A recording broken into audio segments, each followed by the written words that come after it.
At 75, I was thrown out into a freezing November storm after my daughter-in-law clutched her throat and cried, "I think your cough made me sick."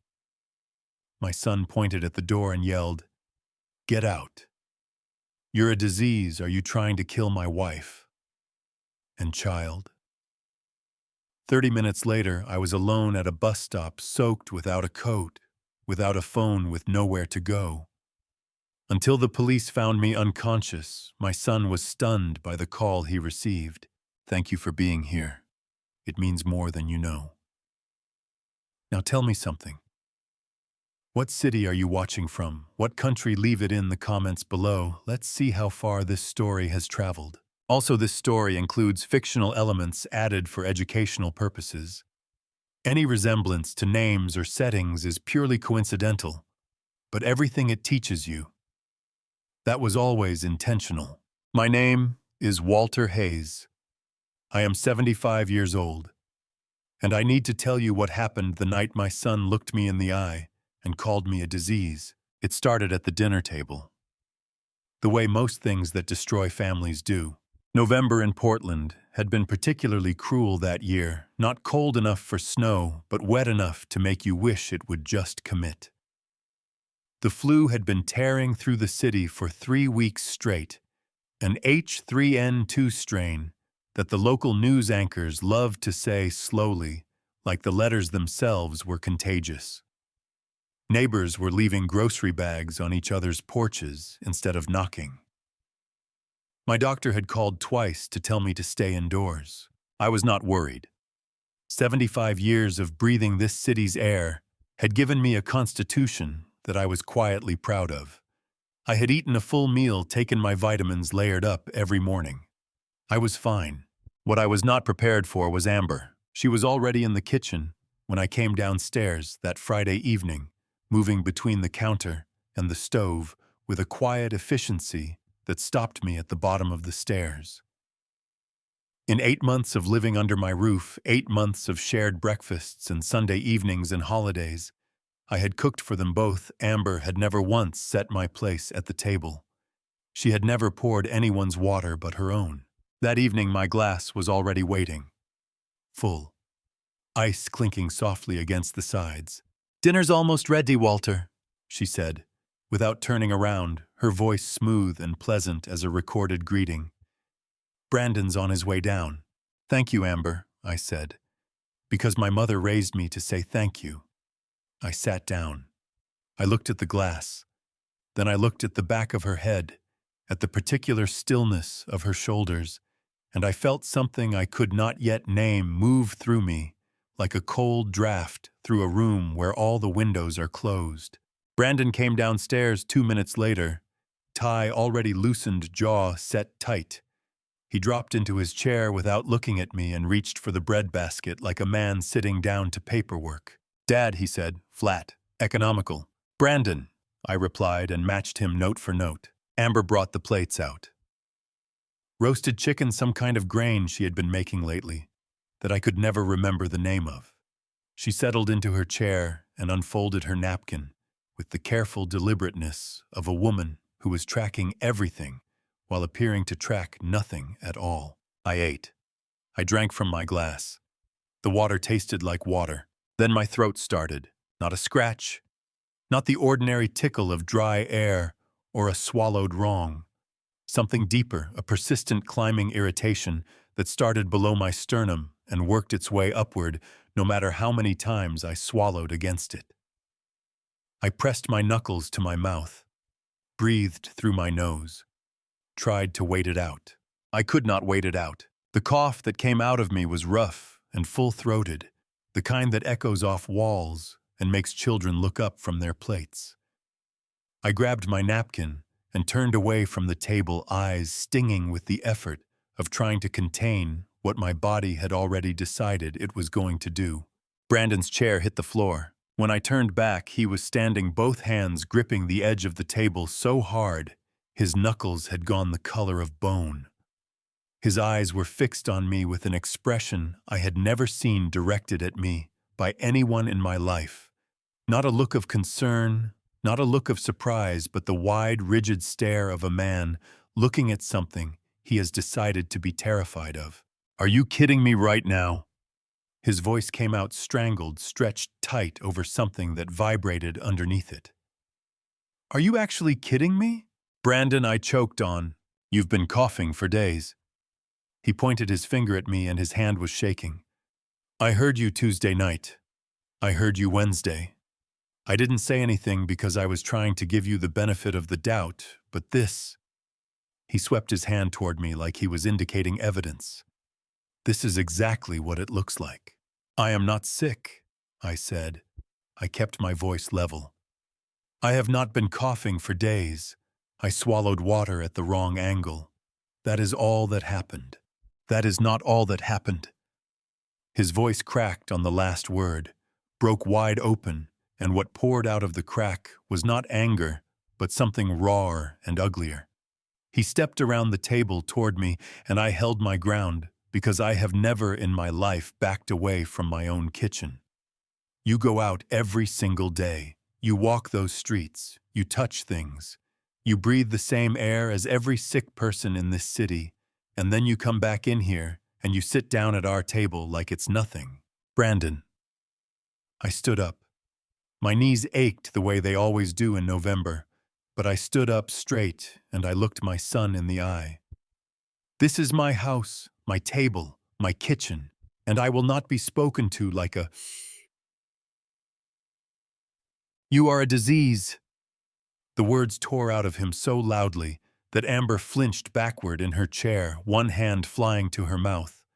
Brandon's face had gone a dark, mottled red, and he was breathing hard, chest-heaving eyes bright and wet and wild. You want to kill my wife? You want to kill my child? Is that what this is? The room went very still. I stood there with my napkin still in my hand, and I looked at my son, really looked at him, and I felt something in my chest crack open quietly, the way old wood splits along a grain you never knew was there. 32 years. I had held that boy in the delivery room, with hands that were shaking so badly, the nurse had laughed kindly and told me to breathe.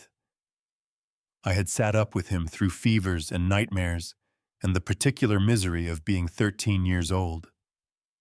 I had stood beside his mother's grave with him and felt his grief like it was my own.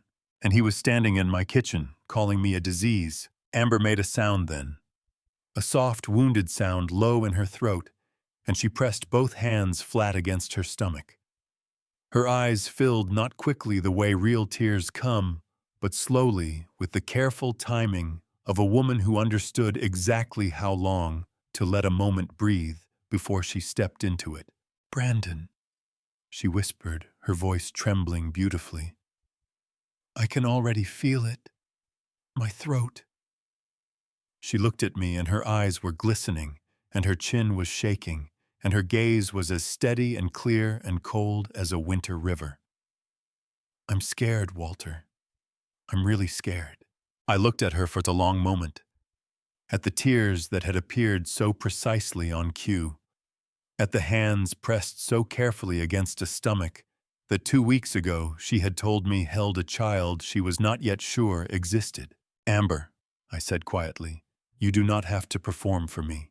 Her expression did not change, but something behind her eyes shifted a small, almost imperceptible adjustment, like a door closing a fraction of an inch. She stood up from the table and walked toward the kitchen. Unhurried, her footsteps soft and even on the hardwood floor. The steps of a woman who had known long before she sat down to dinner exactly how this evening was going to end. And that, more than the shouting, more than the pointed finger, more than the word disease still hanging in the air of my own kitchen, that was what told me that whatever was happening in this house had not started tonight. What happened in the next 10 minutes I have replayed in my head more times than I can count. Not because I am still trying to understand it, but because some things need to be remembered exactly as they were without softening, without the mercy of distance, so that you never make the mistake of forgetting what people are capable of. Brandon came into the hallway with my coat already in his hands.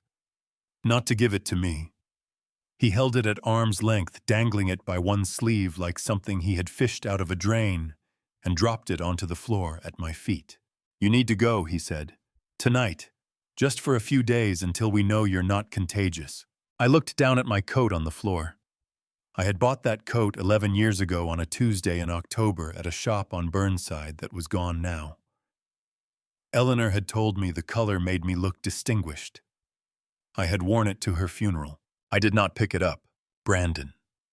I kept my voice even the way you keep a flame low in a windstorm. "I need you to hear me very clearly. This is my house. I have owned it since 1991. My name, only my name, is on that deed, and I am not leaving it because I coughed at dinner." Brandon's face went through 3 expressions in 2 seconds: anger, something that flickered like guilt, then anger again, louder. "It's not about the cough, Dad. It's about Amber. It's about the baby. You want me to just sit here while you—" "There is no baby yet, Brandon." The words came out before I could weigh them. She told me 2 weeks ago she was 8 weeks along. Last Thursday, I heard her tell her friend on the phone she hadn't taken a test yet. The temperature in that hallway dropped about 10 degrees. Brandon's mouth opened. Nothing came out. His hands balled into fists at his sides, knuckles going pale, and he stared at me with an expression I had never seen on his face before. Not rage, not hurt, something that looked almost like being caught. Like a man reaching for something and finding empty air where he expected a wall. "You're calling her a liar." His voice had gone very quiet. That particular quiet that in my experience means a person is deciding something. "I am saying that I do not know the full picture," I said carefully. "And neither do you. And that is exactly why we need to sit down and—" "Get out." 2 words, simple as a door closing. "Brandon, get out of my house." His voice broke on the last word, cracking right down the middle, and his eyes went red and wet at the corners. Not from sadness, from the specific strain of a man forcing himself to do something his body knows is wrong. "I am done talking. I need you gone. Tonight." That was when Amber appeared at the top of the stairs. She came down slowly, one hand trailing along the banister, and she was crying, or performing crying, with such commitment that the difference had ceased to matter. Her shoulders shook. Her chin trembled. She had one hand pressed flat against her abdomen, and she was looking at me with an expression so precisely calibrated between fear and sorrow that it could have been painted. "Walter," she said softly, her voice breaking on the second syllable. "Please. I know this is hard, but I'm scared. I'm really genuinely scared, and I just need to know that my home is safe." She wiped at her eye with the back of her wrist, leaving a streak of mascara across her cheekbone that she did not bother to clean. "Can you understand that? Can you just give us this one thing?" I understood right then what I was looking at. I had lived 75 years on this earth. I had worked midnight shifts on empty streets, hauled a city's worth of discarded things through rain and cold, and the particular loneliness of 3 in the morning. I had sat with Eleanor through 4 rounds of chemotherapy and held her hand when the doctors stopped using the word remission.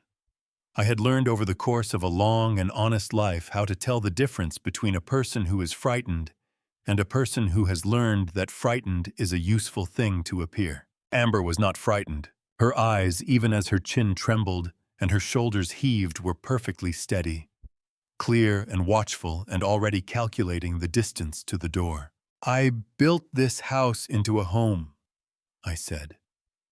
My voice did not shake, and I was grateful for that. I carried Eleanor over that threshold. I painted every room in this house with my own hands.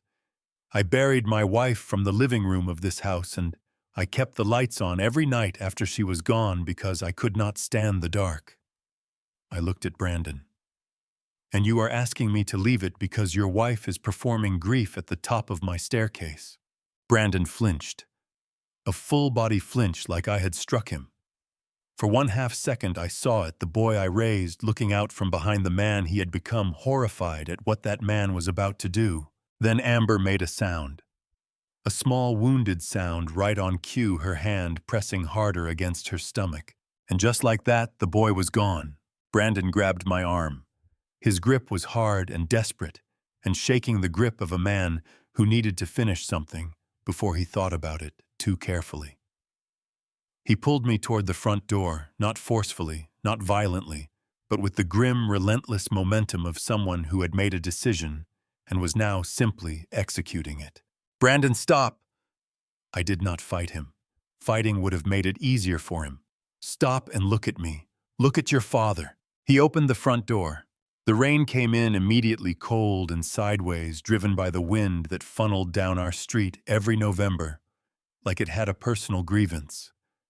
It hit my face and I gasped, the shock of it seizing my lungs. "Just a few days," Brandon said. His voice had gone hollow. He was not looking at me anymore. He was looking at a point somewhere above my left shoulder, and his jaw was working hard, and I understood that he was crying and refusing to let the tears fall. "Just until the doctor clears you. I'll call you tomorrow. I promise I'll call." He was still holding my arm.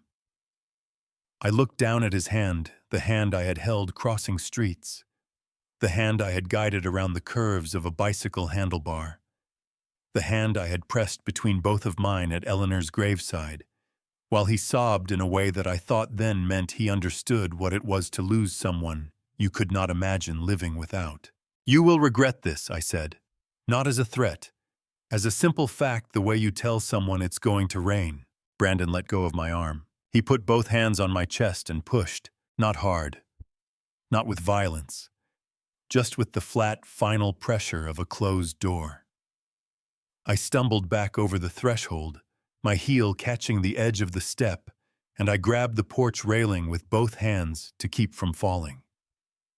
The rain soaked through my shirt in seconds, pressing the flannel flat against my skin, cold enough to make my breath come in short, sharp pulls. I turned around. Brandon stood in the doorway, lit from behind by the warm gold of my hallway. The hallway with the coat rack I had built myself and the photo of Eleanor on the wall that he had walked past every day for 8 months without once stopping to look at it. He could not meet my eyes. I heard Amber's footsteps on the stairs, unhurried, soft, descending, now that the hard part was done. I saw her hand appear at Brandon's shoulder. I saw the corner of her mouth just visible past his arm, curve upward, a fraction, a small private smile of the kind a person only makes when they believe no one is watching. The door closed. The deadbolt turned. The porch light went out. I stood in the dark on the porch of the house I had owned for 33 years, rain running into my collar and down the back of my neck, wearing a flannel shirt and house slippers with no phone, no wallet, and nothing in my pockets but my hands. I stood there for a moment, just breathing. Then I walked down the steps and turned left toward the street, because a man does not beg at a door that has been locked against him. Down at the far end of the block, half hidden in the spray of a street lamp, I could just make out a figure in an orange reflective vest pushing a municipal cleaning cart through the rain. He did not see me, but I noticed him. I turned my collar up against the wet and kept walking. And somewhere between the end of my front path and the first crack in the sidewalk, the question that had been sitting at the back of my mind since I sat down to dinner finally moved to the front. Why had Amber poured my water? In 8 months she had never done it before.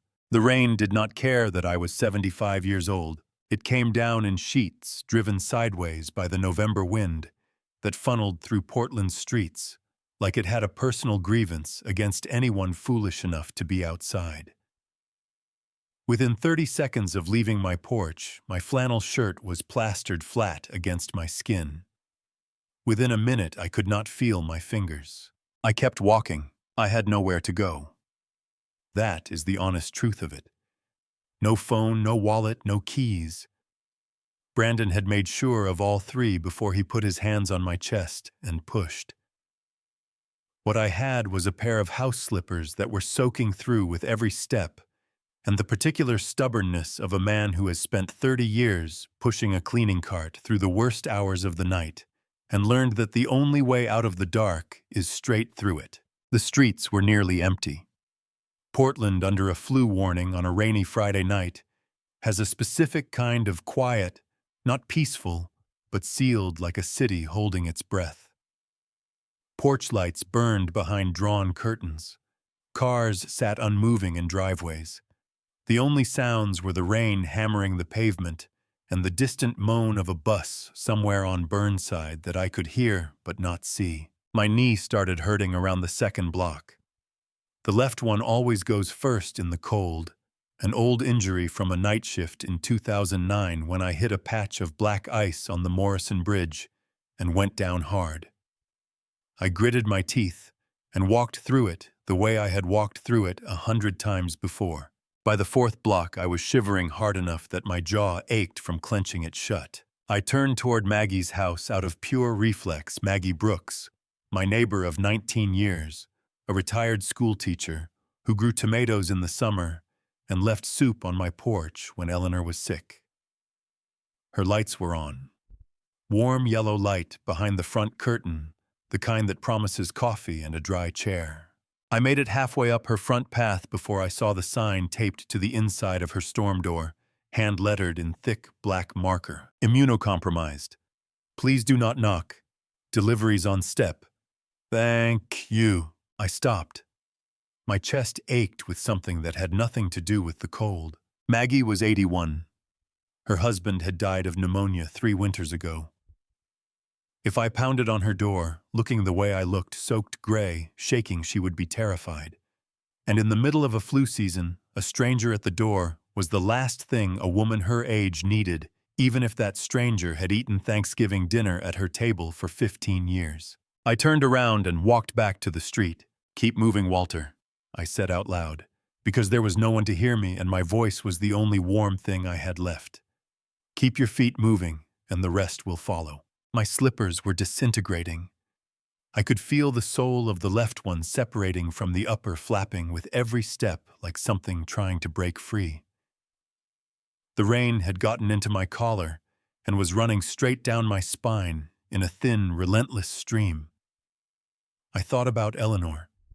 I thought about the way she used to wait up for me when I worked the late shift, sitting in the kitchen with a cup of tea that had gone cold, because she always misjudged when I'd be home, and how she would look up when I came through the door and say, "There you are," like she had been holding some small part of herself in reserve until I walked in and she could finally let it go.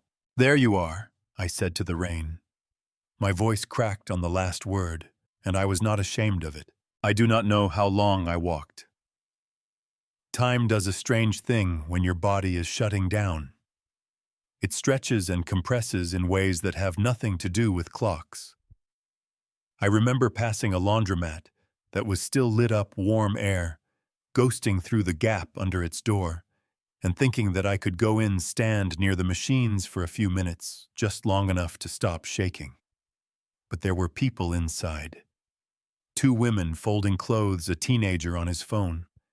And I was a soaking wet old man in house slippers with no wallet, and nowhere to explain myself to, and my pride, that last stubborn, unreasonable thing, would not let me walk through that door. I found the bus shelter at the corner of Morrison and 5th by feel more than sight.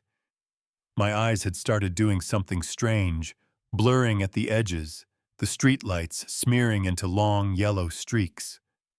I sat down on the plastic bench, and the cold of it came through my pants instantly, but my legs had started trembling in a way that felt less like shivering and more like failing, and sitting down was no longer a choice so much as something my body had decided for me. I pressed my back against the wall of the shelter, tried to breathe slowly, counted the cracks in the sidewalk across the street until the numbers stopped making sense. "Eleanor," I said. My lips were numb enough that the word came out wrong, slurred at the edges. I think I made a mess of things. I closed my eyes for just a moment. Just one moment, I told myself. Just long enough to gather something back. The last thing I felt before the darkness came up to meet me Was the rain still falling indifferent as ever? And somewhere at the back of my fading mind, a question that refused to let go even as everything else slipped away. Why did she pour my water? The light hit me before the sound did. A hard white beam sweeping across my face, pulling me up through layers of dark and cold like a hook through water. My first thought was that Eleanor had left the bedroom lamp on again. She always did when she stayed up reading past midnight, the light spilling into the hallway and finding me on my way to the bathroom. My second thought, arriving a half-second later, with all the mercy of a cold shower, was that Eleanor had been gone for 5 years, and I was not in my bedroom. I was on a bench in the rain, and something was very wrong with my hands. "Sir?" A voice close and firm. "Sir, can you hear me?" I tried to lift my head and discovered that my neck had made its own separate agreement with gravity. My fingers, when I attempted to move them, responded with a deep, burning protest that told me they had been still and cold for too long. "Sir, I need you to stay with me." The voice again younger than I expected, with the particular controlled steadiness of someone trained to keep calm, while everything around them is not. A light in my eyes, gentler now. "Can you tell me your name?" "Walter," I said. The word came out wrong, thick and slow, like pushing something heavy through a narrow door. "Walter Hayes." A pause, brief, but I felt it. "Walter Hayes," the voice repeated. Different now. Something had shifted in it, not the professional calm of a first responder managing an unknown situation, but something more personal, more careful. Employee ID 4471, Portland Sanitation Department. I forced my eyes to focus. The face above me was a man in his late 30s, dark jacket badge catching the light, a scar cutting through his left eyebrow in a thin diagonal line. He was crouched in front of me with one hand extended, not quite touching my arm, and he was looking at me with an expression I could not immediately read, somewhere between disbelief and something that looked almost like relief. "You found my card," I said, "in your shirt pocket." He held up my city ID between 2 fingers. "I was looking for next of kin, but then I looked at your face." He exhaled one long, slow breath through his nose. "I've been looking at your face in my memory for 12 years, Mr. Hayes. I just didn't know your name." I stared at him. "12 years ago," he said. "November just like tonight. I was a rookie, 2 years on the force. I was chasing a suspect through the Buckman neighborhood drug dealer known to carry. He turned down an alley off Southeast Ash and I followed him in." He paused and something moved across his face, old pain, the kind that has been examined so many times. It has worn smooth at the edges. He was waiting for me. I took a knife to the right side here. He touched his ribs briefly. Hit the ground. He ran. And I was lying on the pavement of that alley at 2 in the morning thinking, this is how it ends. This is actually how it ends for me. And then I heard wheels. I felt something move through my chest. Not a physical sensation. Something older. "A cleaning cart," Derek said. That specific sound metal wheels on wet asphalt at 2 in the morning. And then a flashlight in my face and a voice saying, "Son, I've got you. Don't you close your eyes on me." "You were losing a lot of blood," I said. My voice came out quieter than I meant it to. Derek's jaw tightened hard. He looked down at the ground for a moment, and when he looked back up and his eyes were bright in a way that had nothing to do with the streetlight. "By the time the ambulance got there, you had your hand pressed against my side, and you were still talking to me, counting backwards from 100 to keep me conscious. When the paramedics took over, I tried to ask your name, and you were already gone." He let out a short, rough sound that was almost a laugh. "I asked my supervisor the next day if anyone knew who the sanitation worker was on that route. He said he'd look into it. He never did." I looked at this man, this stranger who was not a stranger, crouched in front of me in the rain, with my identification card in his hand. and 12 years of a debt he had never been able to repay sitting in his eyes. My throat tightened in a way that had nothing to do with the cold or the cough or anything that had happened at the dinner table 2 hours ago. "You were 26 years old," I said. "You had a photo in your front pocket. A little boy, maybe 3 years old, in a baseball uniform." Derek's breath caught. His hand finally made contact with my arm, a brief, hard grip, the kind that communicates things that words cannot manage. "That's Leo. He's 15 now. Plays varsity basketball." His voice broke on the last word just slightly, and he pressed his mouth together hard before continuing. "He wouldn't be here without you, Mr. Hayes. I want you to understand that. He would not be on this earth." I did not say anything for a moment. I let those words settle where they needed to settle. "Help me up," I said finally. Derek stood immediately, both hands out, steady and sure. He took my weight without flinching as I got my feet under me, and when my knees buckled on the first attempt, he held on without comment and waited for me to try again. I made it upright on the second try. My slippers were destroyed. The rain was still coming down. I was soaking wet and 75 years old and standing on a street corner in the dark, and I felt for the first time since the porch light had gone out behind me, like I was not entirely alone. "I need to get you somewhere warm," Derek said, his hand still steadying my arm. "I can take you to the hospital or I can take you home. Your address is on the—" "Not home," I said. The words came out harder than I intended. Derek looked at me and I held his gaze. "My son put me out. Tonight. That is why I am here." Derek went very still. "He put you out," he said slowly. "In this." "In this," I confirmed. Derek looked down the street in the direction of my house. His jaw worked. A muscle jumped in his cheek the way it does in a man who is choosing very carefully between the thing he wants to say and the thing he is going to say instead. "Is there somewhere else?" he asked. "Anywhere you want to go." I thought for 3 seconds. I thought about Raymond. I thought about Frank. I thought about the question that had been following me through the rain for the past 3 hours, and the answer I suspected was waiting for me on the other side of it. "There's a hotel on Southwest Broadway," I said. "The Heathman. I have a credit card number memorized. 30 years of memorizing things in the dark tends to stick." Derek nodded once, like a man receiving orders he fully intends to carry out. He opened the back door of the cruiser, and the heat that rolled out of it hit me like a wall, painful and wonderful, in equal measure, the way warmth always feels when you have been without it long enough to forget it existed. I lowered myself onto the seat. Derek closed the door, walked around to the driver's side, and pulled away from the curb without turning on the siren.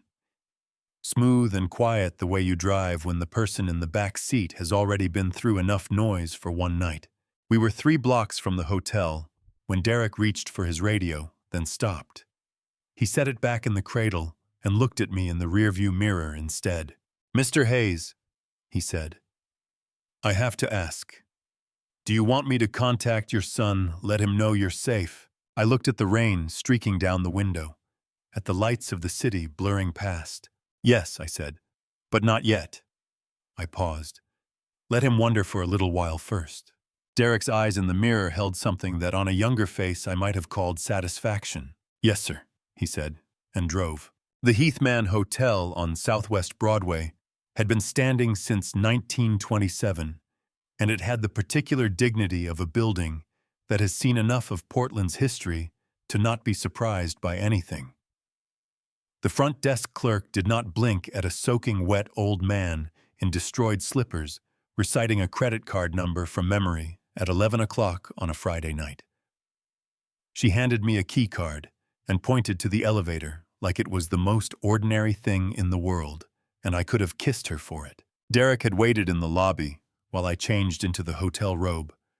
The front desk had found me dry clothes from Lost and found a pair of sweatpants and a gray pullover that were 2 sizes too large and the most comfortable things I had worn in years.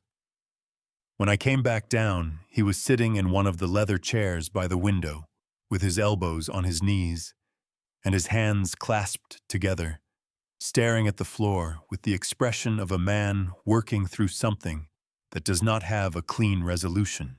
"You don't have to stay," I told him. "I know," he said, and did not move. We went up to the room. Derek stood near the window while I sat on the edge of the bed, and for a moment, we were just two men on a rainy Friday night, trying to figure out what the right next step looked like. Before he left, Derek set his personal cell phone on the nightstand beside me. "Keep it tonight," he said. "Raymond's number is already in the contacts. Call him as soon as you're warm enough to think straight." "I have to make the call," Derek said. "Protocol. I found you. I have to notify next of kin." He looked at me directly. "But you can be in the room when I do it." My heart clenched so hard it nearly took my breath. "Put it on speaker," I said. "I want to hear his voice." Derek dialed. The phone rang 4 times. Then Brandon picked up his voice tight and high the way it gets when he is pretending not to be frightened. "Hello? Mr. Hayes, this is Officer Derek Cole with Portland PD. I'm calling regarding your father, Walter Hayes. We found him tonight at the Morrison and 5th bus shelter. He's safe and warm. I need to inform you—" Oh, one word. Flat. And then a pause that lasted 2 full seconds too long. "Is he? How bad is it?" "He's stable," Derek said. "Mild hypothermia, but he's recovering well. I'd like to have you come in so we can—" "Officer?" Brandon's voice shifted lower now, smoother, the voice of a man who is prepared for this conversation. "I have to be honest with you. My father has been showing signs of cognitive decline for several months. Memory issues, confusion, mood swings. Tonight he became very agitated at dinner, and he walked out. We tried to stop him. My wife is pregnant, and we were terrified, but he was insisting on leaving, and we couldn't physically." I pressed my fist against my mouth, hard. My eyes burned, and I refused to let them do what they wanted to do. "Sir," Derek said, and his voice had gone very quiet. "Your father was found in 48-degree rain wearing a flannel shirt and house slippers. No coat. No phone. No wallet." A pause. "Can you explain that?" He must have gone out before we could get his things together." Brandon's voice developed a crack in it, expertly placed, the kind of crack that in a different context would sound like grief. "We feel terrible. We've been trying to manage this on our own, but it's been so hard, especially with the baby coming, and we didn't know he would get that far that fast. We need you to come to the Heathman on Southwest Broadway to—" "I can't." Fast. Too fast. "Officer, my wife is high risk. She cannot be exposed to a hospital environment right now. And honestly, I don't think bringing him back here is the right call either. He needs professional care, a facility where they can monitor him properly. We love him, but we're not equipped to keep him safe at home anymore." The room felt like all the air had been removed from it. "A facility," Derek repeated. His jaw was so tight I could see the muscle jumping in his cheek from across the room.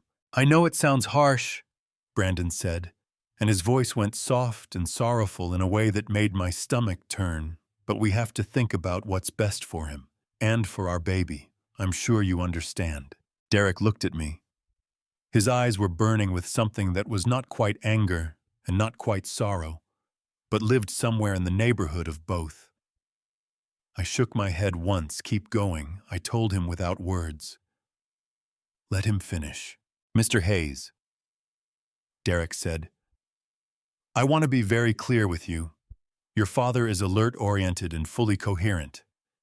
He knows exactly where he is, what day it is, and what happened tonight. There is no indication of cognitive decline." Another pause. "What there is indication of is that a 75-year-old man was put outside in a November rainstorm without a coat or a phone, and that his son, when notified, suggested a care facility instead of coming to make sure he was breathing.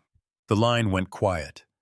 Then Brandon said, voice stripped of all its careful performance, "I'll have to call you back." The call ended. Derek set the phone down on the dresser and turned to face me. His hands were clenched at his sides, knuckles gone pale, and he was breathing through his nose with the controlled deliberateness of a man managing a very strong feeling. "Mr. Hayes," he said, his voice rough at the edges, "I am so sorry."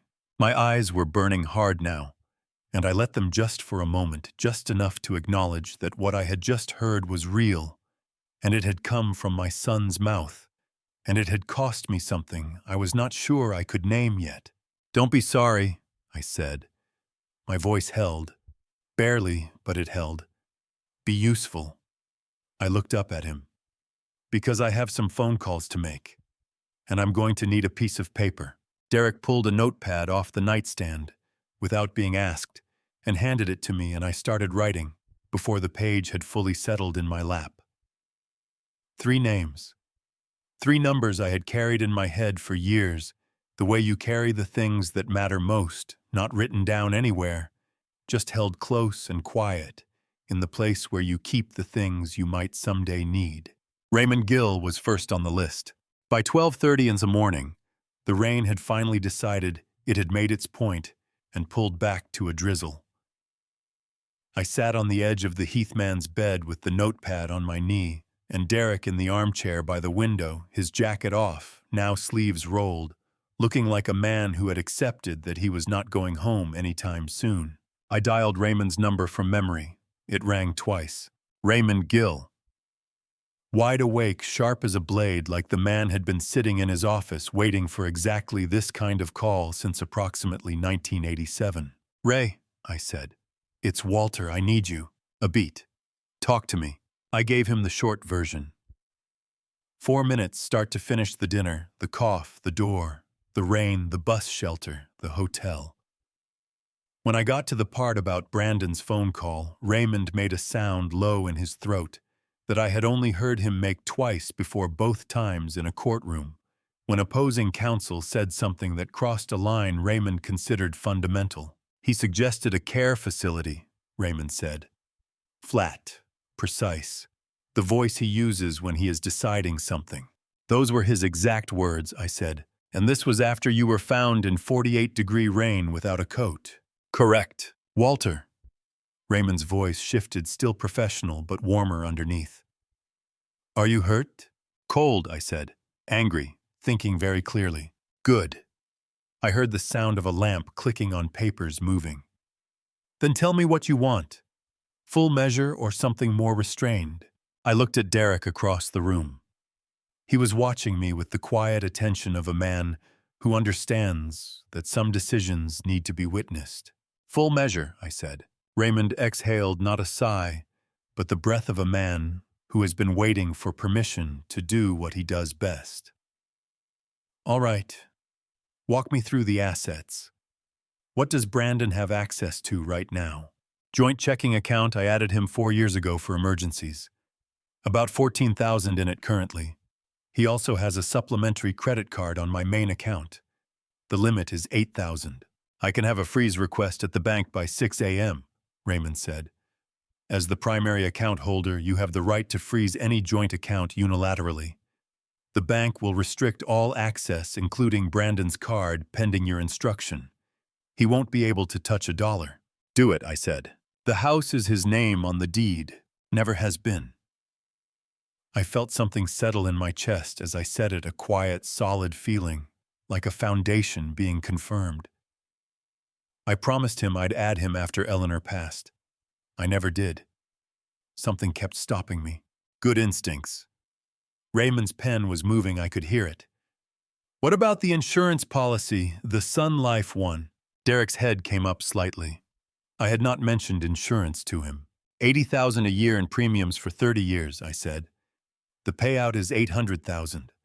Brandon was the primary beneficiary until 6 months ago. The pen stopped moving. "Until 6 months ago," Raymond repeated carefully. "The day Amber moved her boxes into Eleanor's sewing room, without asking me, I said, I called Sun Life and changed the beneficiary to the Morrison Bridge Community Fund. a local charity that provides overnight shelter and meals for unhoused workers. Eleanor used to volunteer there on Thursday evenings.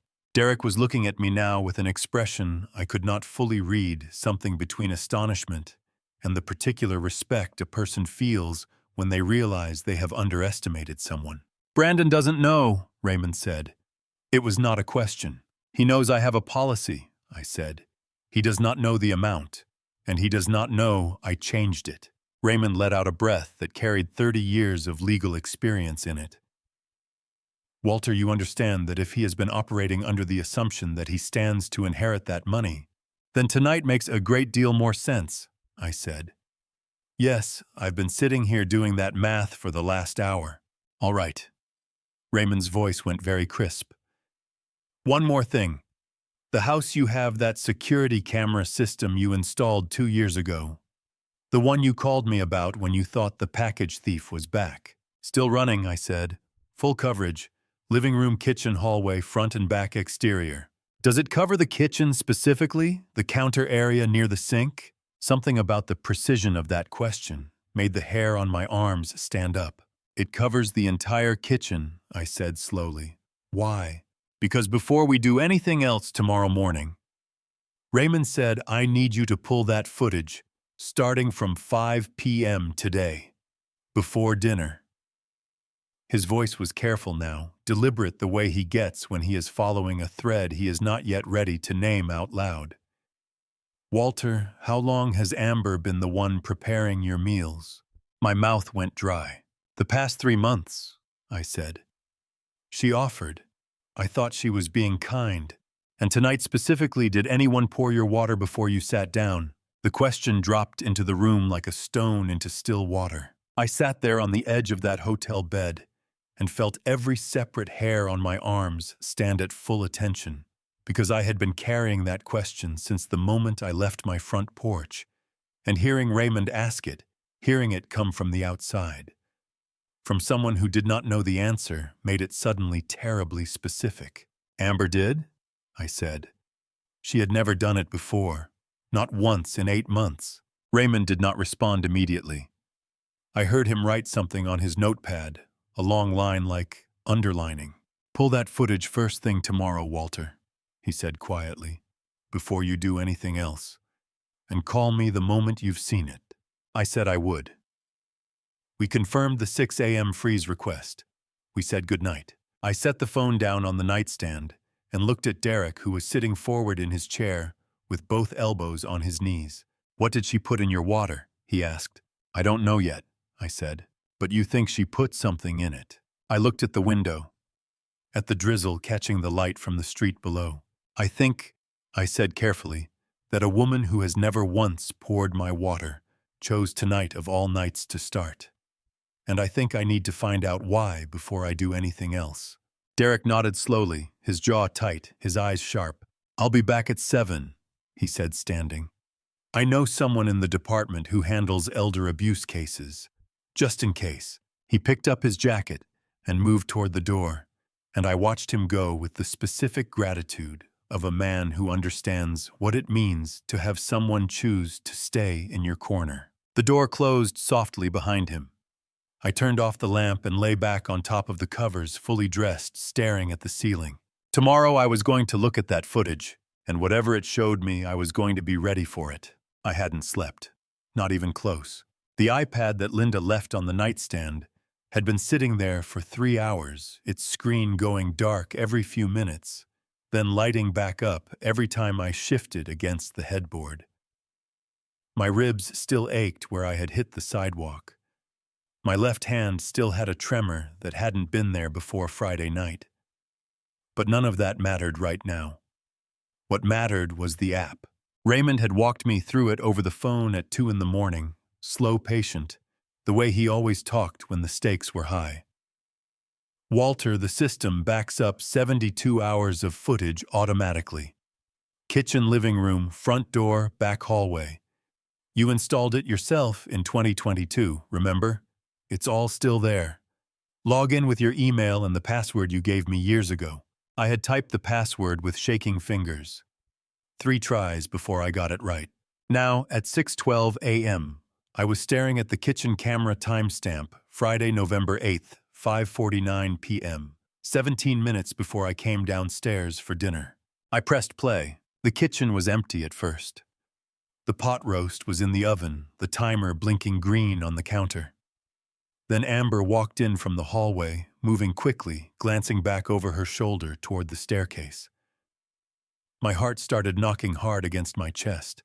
She went straight to the cabinet above the refrigerator, the one I used for vitamins and supplements. She stood on her toes, pulled something down. A small, amber-colored bottle. She turned it over in her palm, twice looked at the label, then walked to the table and picked up the glass of water she had already set at my place. "Oh, Lord," I whispered.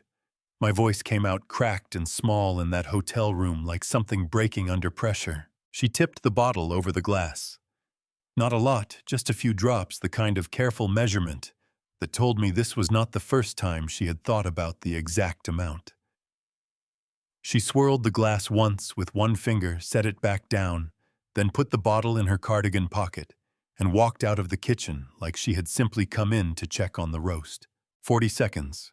The whole thing took 40 seconds. My hand was shaking so badly I nearly dropped the iPad. I pressed pause, pressed it again. Rewound. Watched it a second time and a third. And each time I watched it, the shaking got worse, not from cold, not from sickness, but from something deeper and uglier that I didn't have a name for yet. I called Derek. He picked up on the second ring voice alert like he hadn't been sleeping either. "Walter, you okay?" "No." I pressed my fist against my mouth for a second before I could keep talking. "Derek, I need you to listen to me. I'm watching the kitchen camera from last night. Amber, she put something in my water before dinner. I watched her do it. I watched her measure it out, Derek. She stood on her toes to get to my supplement cabinet and I stopped. My throat had closed up completely. "Walter." Derek's voice dropped low and steady, the same tone he used at accident scenes. "Don't touch anything. Don't close the app. What time is the timestamp on that footage?" 5:49 p.m. That's 40 minutes before you started coughing at the table. The air went out of me. I hadn't even made that connection until he said it out loud. 40 minutes. Enough time for whatever she put in that glass to reach my throat. My lungs make me hack and gasp and sound to every person sitting at that table like a sick old man spreading disease through a house full of healthy people. "She planned it," I said. My voice had gone flat. "Derek, she planned the whole thing. I know." A pause. "Walter, is Linda still in the building?"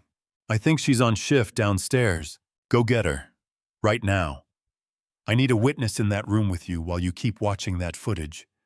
Nobody touches that iPad. Nobody screenshots anything without a timestamp and a witness present. Can you do that?" I was already moving bare feet on the hotel carpet knees, protesting every step.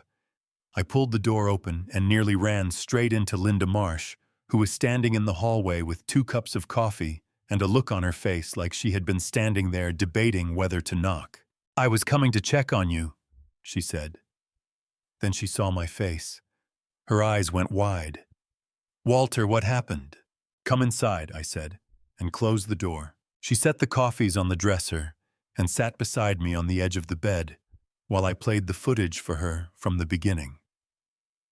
I watched her face as she watched the screen, watched her expression go from curious to confused to something tight and horrified as Amber's hand tilted that bottle over my glass. "That's," Linda started. 40 minutes before I started coughing at dinner," I said. Linda pressed her hand flat against her chest. "Walter, that's not an accident. That's not paranoia. That is deliberate." Her voice had gone shaky. "I need to call the hotel's on-call medical liaison. We document this right now, what you showed me, the timestamp, the footage. If that substance caused respiratory irritation in a 75-year-old man with your medical history, that is not just a family dispute." I looked at the frozen image on the screen, Amber's hand, the bottle, my glass of water sitting there full and cold and waiting. My eyes were burning. I was not going to cry.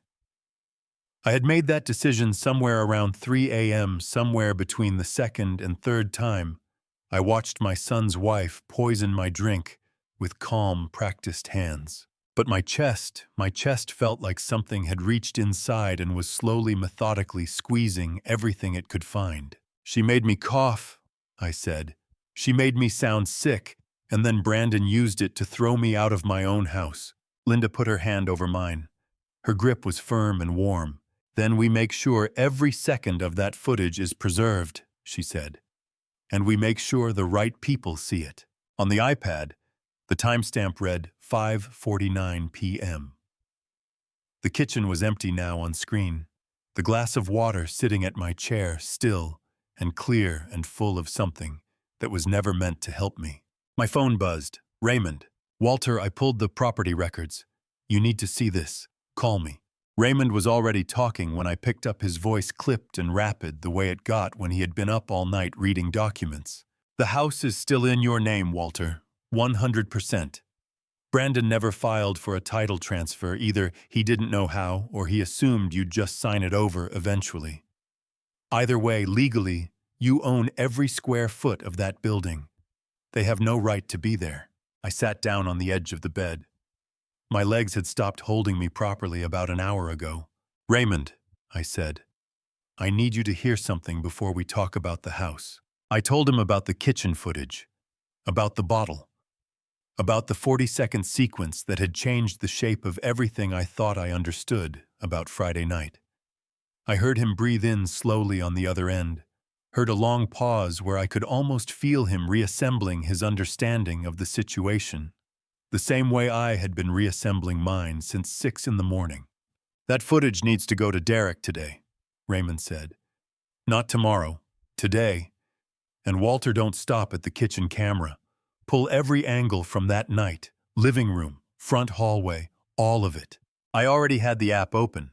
I'm looking right now. I switched to the living room camera. The timestamp on the earliest usable clip read Friday, November 8th, 10:17 p.m. 2 hours after Brandon had pushed me out the front door into the rain. 2 hours after I had been walking alone down wet Portland streets with no coat, no phone, no idea where I was going. I pressed play. The living room of my own house, my couch, my bookshelves, my late wife Eleanor's ceramic lamp on the side table was full of people I had never seen before. 6 of them, maybe 7, crowded around the coffee table, with bottles of wine and a pizza box, and music playing low from the Bluetooth speaker Brandon had bought with my credit card last Christmas. My jaw tightened. Brandon was laughing at something on his phone, leaning back in my armchair with his feet on my coffee table. But it was Amber who stopped my breath entirely. She was standing in the center of the room in a red dress, holding a glass of wine in each hand, and she was laughing so hard she had to bend forward, bracing one hand on her knee. Not nervous laughter. Not relieved laughter. The kind of full-body, unguarded laughter that only happens when someone has been waiting a very long time for something, and it has finally arrived exactly the way they planned. One of the guests, a woman in a yellow sweater I didn't recognize, raised her glass and said something. The audio on the camera was thin, but the app had a noise enhancement feature that Raymond had told me about. I turned it on. The woman in yellow said, "To the new house," and the room erupted. My hand tightened on the iPad until my knuckles went white. Then Amber set both wine glasses down on my coffee table, pressed her hands flat against her stomach. The same stomach she had clutched Friday night, wailing about her baby, about her health, about the disease she claimed I was carrying, and looked straight across the room at Brandon, with a grin that could have cut glass. "Finally," she said. Her voice came through the enhanced audio sharp and clear as a bell. "That old man dying out there means we are finally free." The room laughed again. Brandon raised his glass. I stopped the video. I sat there on the edge of that hotel bed, in a room that was not mine, wearing clothes that Linda had scrounged from a lost-and-found bin downstairs, and I felt something move through me that I had never quite felt before. Not anger. I knew anger, had lived with anger plenty of times in my life. This was something colder, something that settled into the base of my spine and didn't shake. Linda was watching me from the chair across the room. She had seen my face change. "Walter," she said quietly, "what did you find?" I turned the iPad around and played it from the beginning of the living room clip. I watched her watch it. Watched her press her hand over her mouth when Amber said the line about the old man dying. Watched her eyes fill with something furious and wet. "She said that while you were unconscious at a bus stop in the rain," Linda said. Her voice was shaking.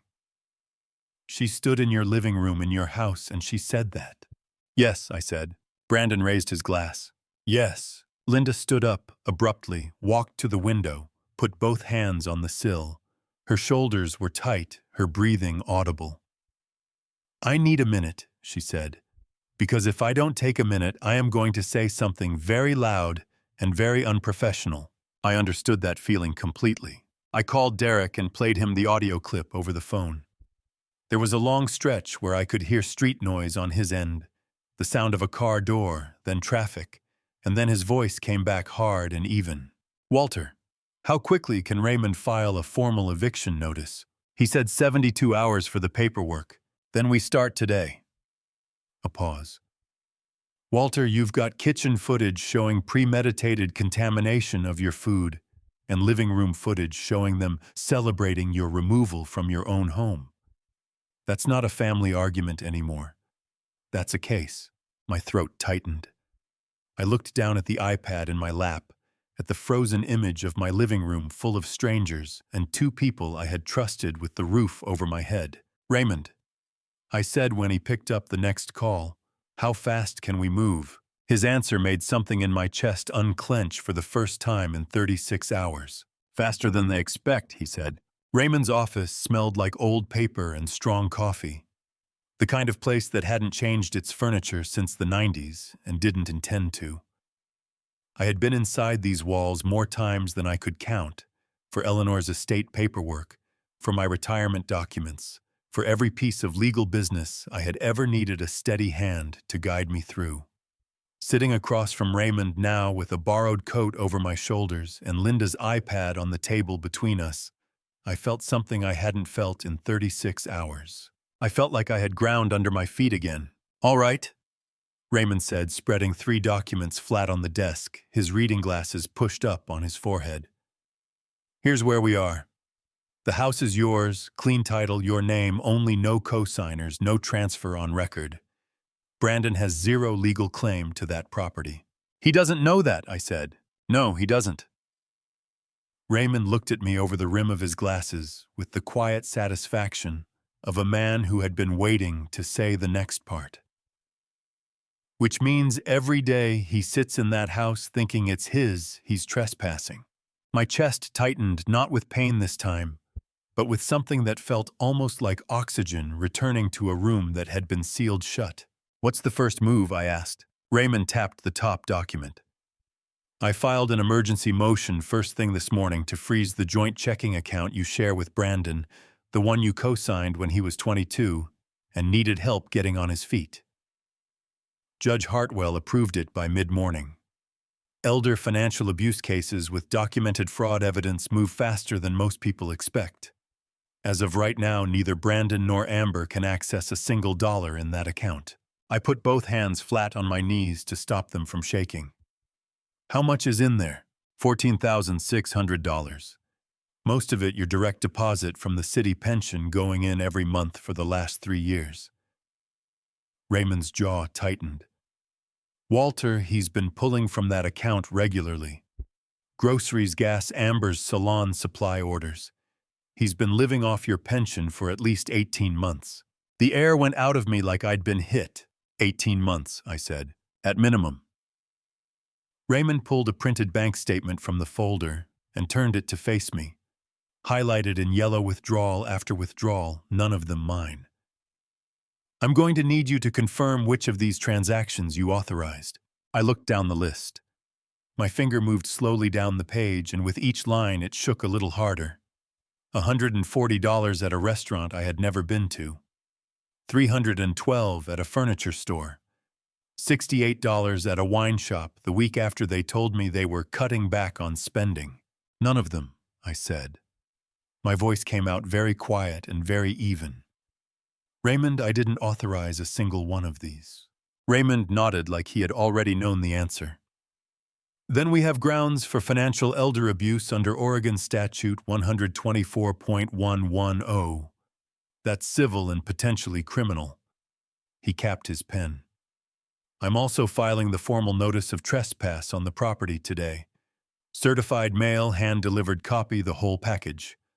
Brandon will have it by Monday morning. My phone rang. Derek. Walter. He was outdoors somewhere, wind cutting across the line. I just drove past the house. Both cars in the driveway. Lights on. They don't know yet. They will by Monday, I said. Good. A beat. How are you holding up? I looked around Raymond's office at the stacked folders, the framed law school diploma on the wall, the window that looked out over a wet Portland Saturday, where ordinary people were walking dogs and buying coffee and living their ordinary lives, completely unaware that a 75-year-old man in a borrowed coat was quietly taking back everything that had been stolen from him. I'm standing, I said. That's enough for right now. Derek made a sound that wasn't quite a laugh, but was close to one. You know what I keep thinking about that night on Burnside Street? 12 years ago. You dragged me behind a parked car and held pressure on my side for 20 minutes until the ambulance came. You kept talking to me the whole time, kept saying, "Stay with me, son. Stay with me." My throat closed up. Derek, you stayed with me that night, Walter. I'm staying with you now. His voice went firm.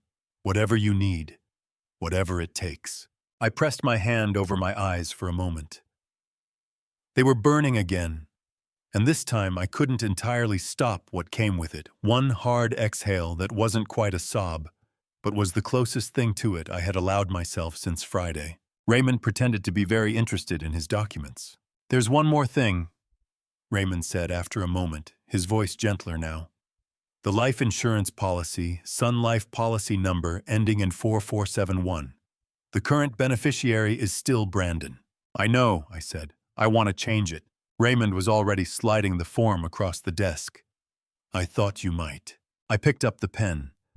My hand steadied as I wrote. The Morrison Bridge Community Fund. Every cent. I signed my name and set the pen down, and for the first time since Friday night, I felt something that resembled peace settle somewhere behind my ribs. What's next? I asked. Raymond stacked the documents into a neat pile and looked at me with 67 years of hard-earned calm. Next, we wait for Monday morning, and we see how fast Brandon calls you when he finds out his card doesn't work. Derek drove me there himself. I hadn't planned to go anywhere after Raymond's office. Linda had practically ordered me back to the hotel to rest, and Raymond had made me promise to eat something before 3 o'clock. But at 1:58 p.m., my borrowed phone had rung with a number I recognized immediately, a Portland area code I hadn't seen in almost 2 years. Frank Delano's shop. Walter. Frank's voice was low and careful, the way it got when something was wrong. I need you to come down here. Today. Right now, if you can. I had gripped the phone hard. Frank, what is it? Just come. A pause. And bring somebody with you. Frank Delano had owned the shop on Hawthorne for 22 years. We had grown up 3 blocks apart in Northeast Portland, gone to the same high school, lost touch for decades, then found each other again at a neighborhood association meeting in 2008. He was the kind of man who remembered everything, faces, names, the provenance of objects that passed through his hands. In 22 years of running a pawn shop, Frank had seen most of what human desperation looked like up close. He did not call people and tell them to bring somebody with them unless something serious had walked through his door.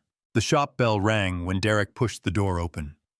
Frank was behind the counter, his reading glasses hanging from one hand, and when he saw my face, his own face did something complicated, relief and anger competing for the same space. Walter. He came around the counter and grabbed my hand with both of his. His grip was tight. I'm glad you came fast.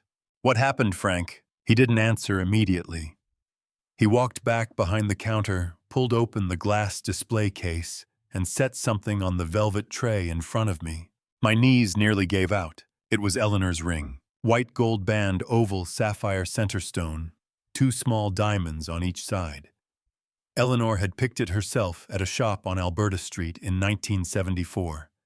I had paid for it in installments over 6 months on a street sweeper's salary $50 a month, walking home instead of taking the bus to save the fare. I had put it on her finger in a courthouse ceremony with 2 witnesses and a borrowed suit, and Eleanor had worn it every day for 41 years until the morning she went into the hospital for the last time, and I had taken it off her finger myself, folded it in the handkerchief from my breast pocket, and kept it in my nightstand drawer ever since. My nightstand. In my house. In the drawer on the left side. Frank. My voice had gone completely hollow. When did this come in? Yesterday evening. Frank's jaw was tight. Around 7:30. Young man, early 30s. Told me it was his late mother's ring and he needed quick cash.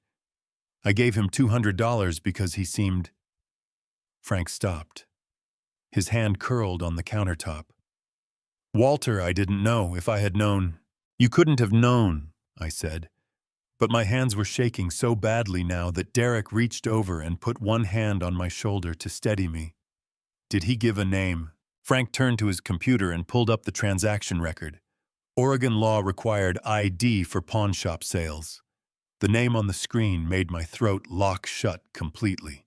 Brandon R. Hayes. Derek leaned in, read it, and said nothing, but the sound he made low in his chest was enough.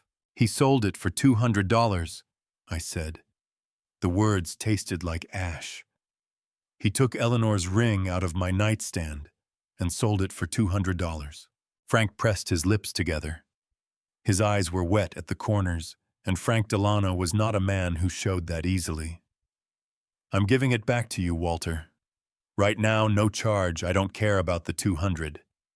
That ring is yours. You can't do that, Frank. That's your... Don't you dare argue with me about $200. His voice cracked slightly. I knew, Eleanor. I knew that ring. You take it home. I reached out and picked it up.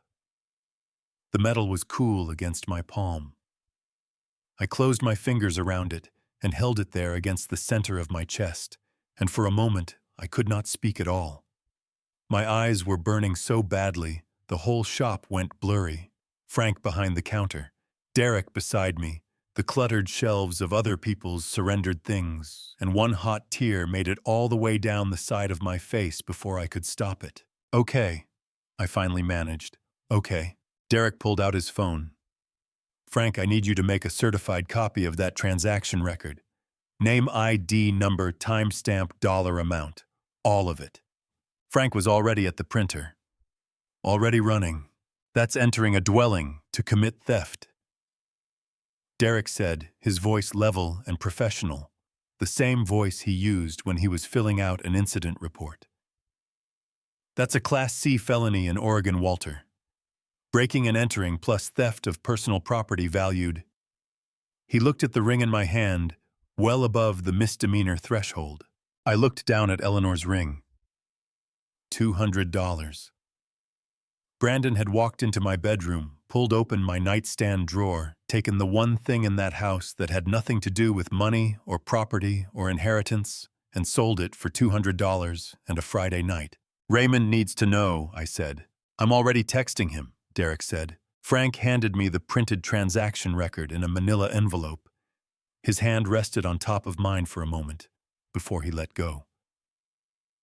You're going to be all right, Walter, he said. His voice had gone rough. You hear me? I tucked Eleanor's ring carefully into the breast pocket of my borrowed coat, right where her handkerchief used to live, right against my heart. I hear you, Frank. On the way back to this hotel, Derek kept his eyes on the road, and I kept my hand pressed flat against my chest, feeling the small, hard shape of the ring through the fabric. My phone buzzed. A text from a number I didn't recognize, Portland area code. Mr. Hayes, my name is Tommy Briggs. I used to work the night route with you on Division Street. I have a video from last Friday night that I think you need to see. Before I tell you what Tommy's phone recorded that night, and before you hear what my own son said in a voicemail he forgot was being monitored, comment, "Justice," below. Because what comes in the next few minutes is the moment I finally understood the full shape of what had been done to me. And it is worse than you think. A reminder, this story includes fictional elements added for storytelling and reflection. Some details may differ from reality. If you prefer to stop here, that choice is completely yours. Tommy Briggs showed up exactly when he said he would. He knocked 3 times soft, and even the way men knock when they know the person on the other side might not be doing well. When I opened the door, he was standing in the hallway in his city-issue work jacket. The orange reflective stripe faded from years of night shifts, his cap held in both hands in front of him. He looked older than I remembered, heavier around the jaw, more gray at the temples, but his eyes were the same. Direct, honest. The eyes of a man who had spent 20 years watching the city sleep from the inside of a street sweeper cab and had never once thought less of the work. "Mr. Hayes." His voice came out rough, like he had been rehearsing what to say and still wasn't sure he had it right. "I'm real sorry I didn't call sooner. I didn't know how bad it was until I saw the news alert about an elderly man found unconscious on Morrison, and I put it together." I stepped back and let him in. "Sit down, Tommy." He sat on the edge of the armchair, both hands still working the brim of his cap. Derek was standing by the window. Raymond was on the small desk chair with his laptop open.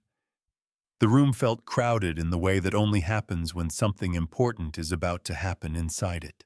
"Tell me what you saw," I said. Tommy pulled out his phone and held it with both hands, steadying himself. "Friday night I was running the Division Street route. My shift starts at 6:30, so I was coming up Maple around 7, maybe 7:10. I saw the lights on in your house and I saw—" He stopped. His jaw worked. "Mr. Hayes, I saw Brandon open the front door and push you off the porch. You didn't fall, but you stumbled pretty bad. You grabbed the railing and he shoved your hand off it." The room went very still. "I filmed it," Tommy said. "I didn't know what I was seeing at first. I thought maybe it was a fight, maybe you'd walk back in. But then Brandon went inside and closed the door, and you just stood there in the rain. No coat. Nothing." His voice cracked on the last word. "I should have stopped. I should have gotten out of that cab. Right then, Mr. Hayes and I am sorry. I told myself maybe it was a family thing. Maybe it wasn't my place." His eyes went red at the corners. "That was wrong. I was wrong." "Tommy." I leaned forward. "You called me. You're here. That's what matters now." He nodded hard, pressed his lips together, held out the phone. "It's 43 seconds. You can see his face. You can see him push you." Derek took the phone first, watched the video twice with the expression of a man building a case in real time. Then he handed it to Raymond, who watched it once and immediately began typing. "Quality is good enough," Raymond said without looking up. "Timestamp is embedded.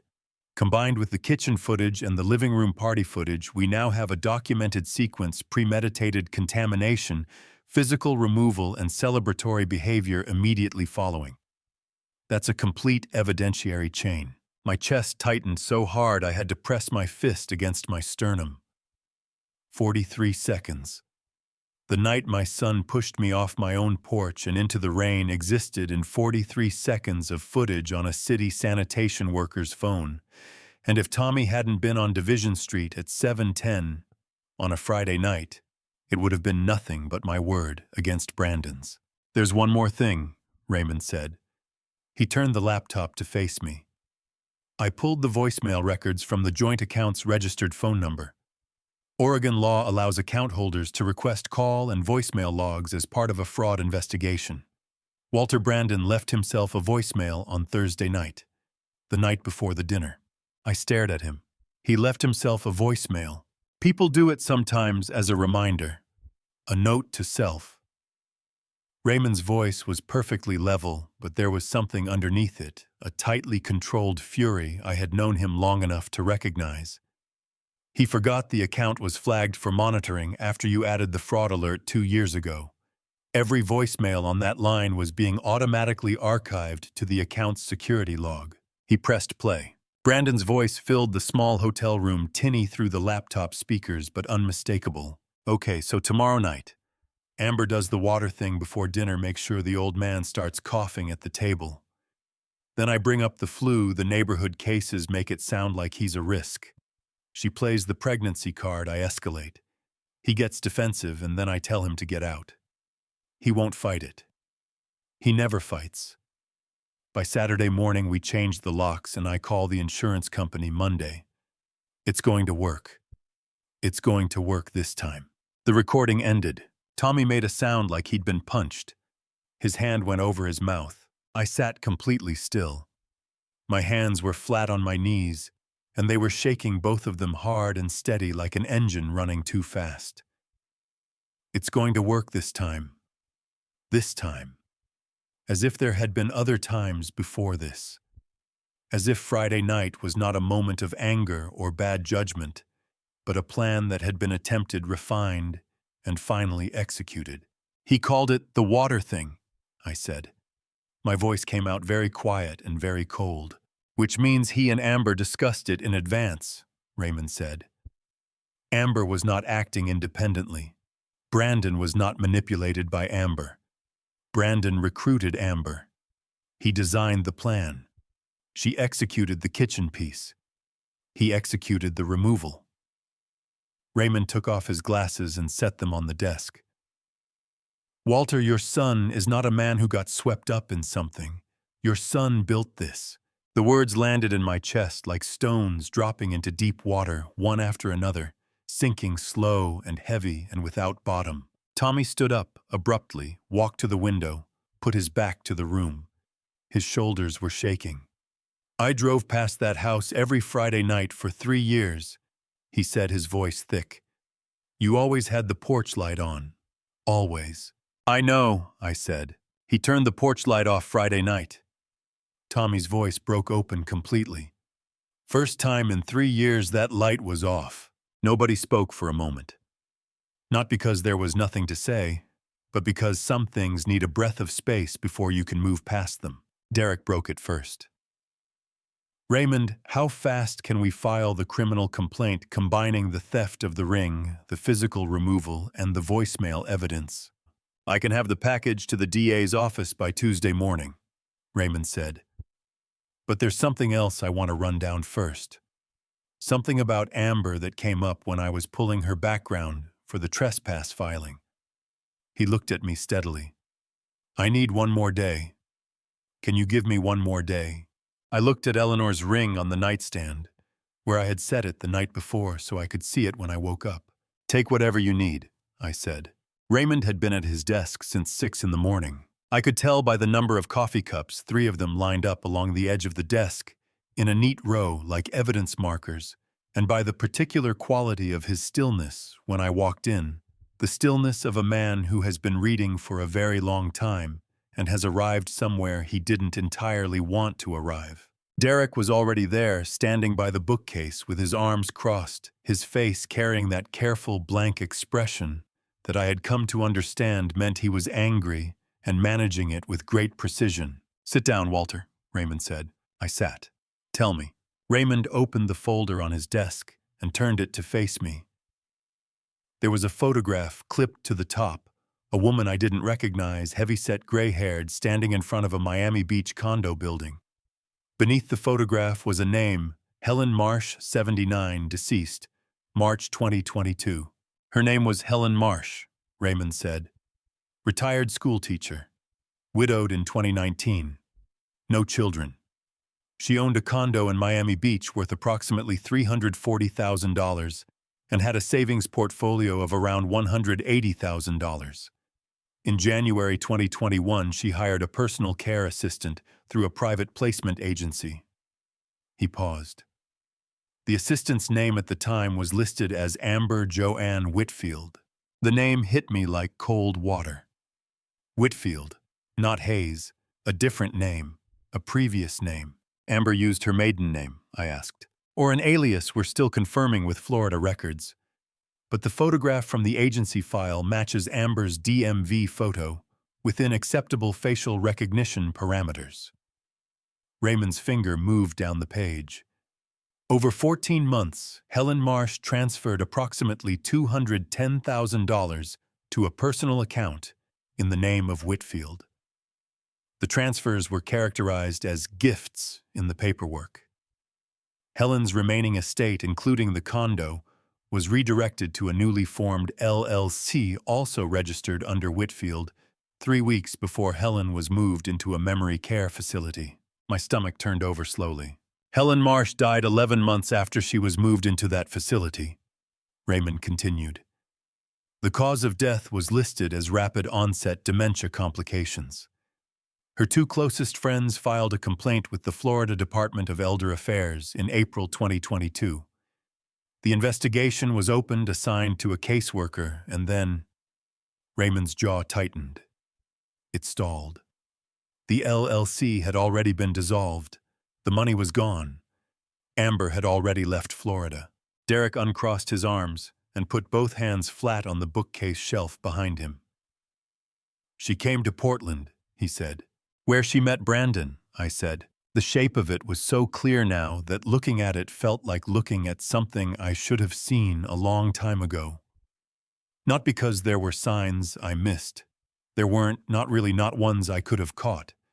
But because the architecture of it was so deliberate, so practiced, that it made Friday night look less like a crime of opportunity and more like the 3rd or 4th iteration of something Amber had been perfecting for years. She knew what she was doing, I said.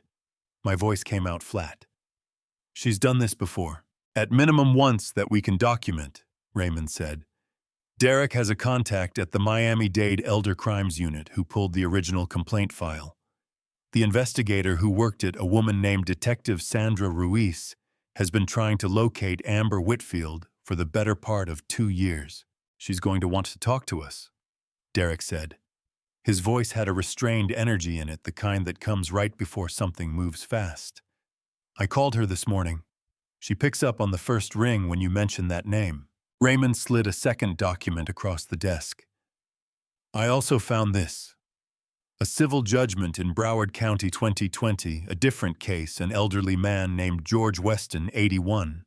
He filed and then withdrew the complaint 6 weeks later. His family told the court he had changed his mind. He died 4 months after withdrawing. I pressed my hand over my mouth. My eyes were stinging so badly that the documents in front of me went soft at the edges. She moves from city to city, I said, my voice muffled behind my hand.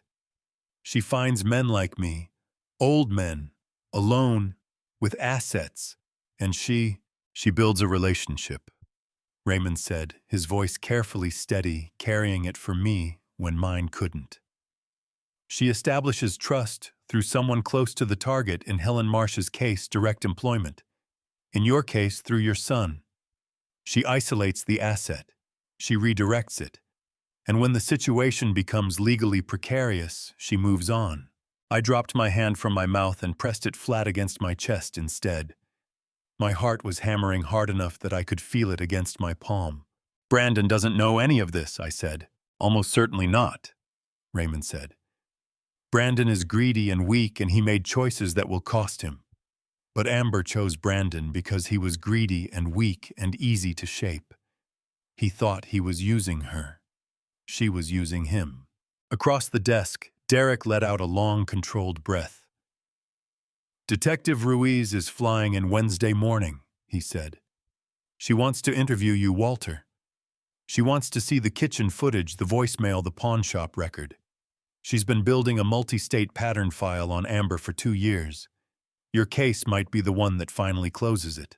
I looked at the photograph of Helen Marsh standing in front of her Miami Beach condo, a small, smiling woman who had taught school for 30 years, lost her husband, and then spent the last months of her life in a memory care facility while the woman who had stolen everything she owned walked away clean. My throat ached. "I want to help," I said.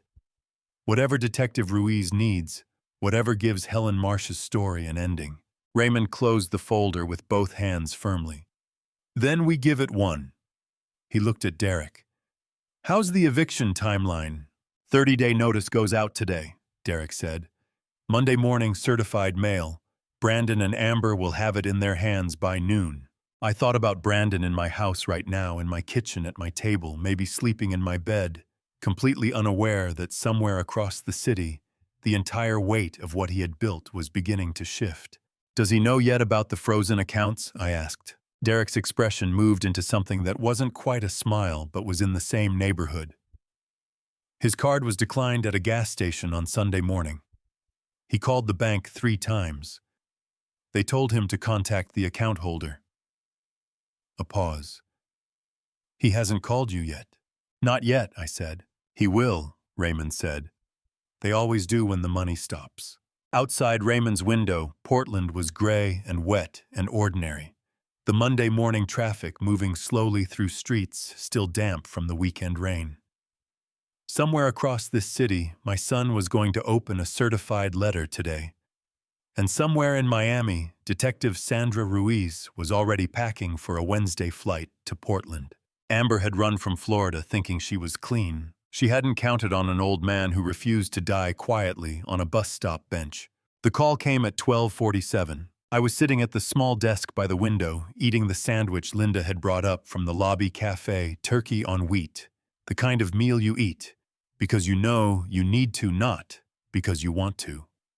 Raymond was on the armchair with his reading glasses on, going through the DA filing documents one last time. Derek was leaning against the wall by the door with a cup of coffee and the particular stillness of a man who had been expecting something or several hours and was simply waiting for it to arrive. My phone buzzed on the desk. The screen lit up. Brandon Hayes. Raymond looked up over his glasses. Derek set his coffee down on the dresser without making a sound. Neither of them said anything. They didn't need to. I let it ring 4 times. Then I picked up. "Brandon." There was a half-second of silence on the other end. The silence of someone who had expected a very different energy and was recalibrating fast. Then his voice came through higher than usual, with a tight, strained quality around the edges. "Dad, I got a letter today. From some lawyer named Jill. It says I have 30 days to vacate the property." "Dad, what is this? What is going on?" I kept my voice completely level. "It means what it says." Dad, that's our house. That's my house. You can't just..." "It's my house, Brandon." The words came out quiet and precise, each one placed carefully. "It has always been my house. Your name has never been on the title. I had Raymond pull the county records. Would you like the document number?" A sharp intake of breath on the other end. "Then you went and got a lawyer against your own son." "My own son pushed me off a porch in the rain on Friday night," I said. "Without a coat, without a phone, without $1 in my pocket. So yes, I got a lawyer, Dad. I was scared the flu the whole neighborhood has been. Amber was worried about the baby. Amber is not pregnant." My voice stayed even. "I know that, Brandon. I've known it since Saturday." The line went very quiet. I could hear his breathing fast, shallow, the breathing of a man standing at the edge of something he hadn't expected to reach this quickly. "I also know," I continued, "that at 5:49 p.m. on Friday evening, before I came downstairs for dinner, Amber put something in my water glass from a bottle she took from my supplement cabinet. I watched her do it on the kitchen camera. 40 seconds, Brandon." She measured it out. That's not, you can't prove." "I have the footage." I paused. "I also have the voicemail you left yourself on Thursday night. The one where you walk through the whole plan. The water thing, the pregnancy card, changing the locks Saturday morning." Another pause.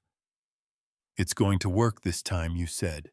The breathing on the other end stopped entirely for a moment. Then Brandon's voice came back, and it had changed completely. The high, strained indignation was gone. What replaced it was something younger and raw and far less prepared. Dad, just that word, cracked straight down the middle. My chest tightened until it hurt. I pressed my free hand flat against the desk. The joint checking account is frozen, I said. My pension deposits will no longer go into that account.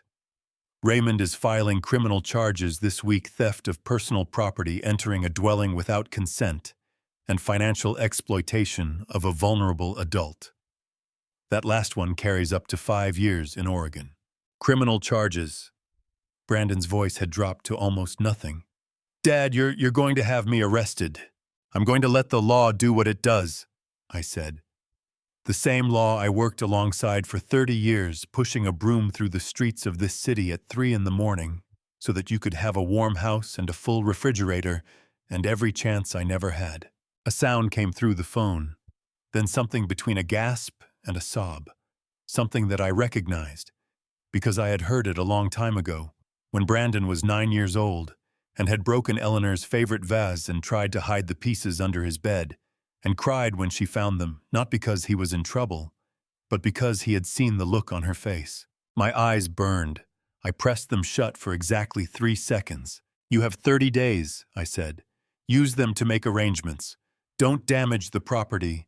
Don't remove anything that isn't yours. A beat.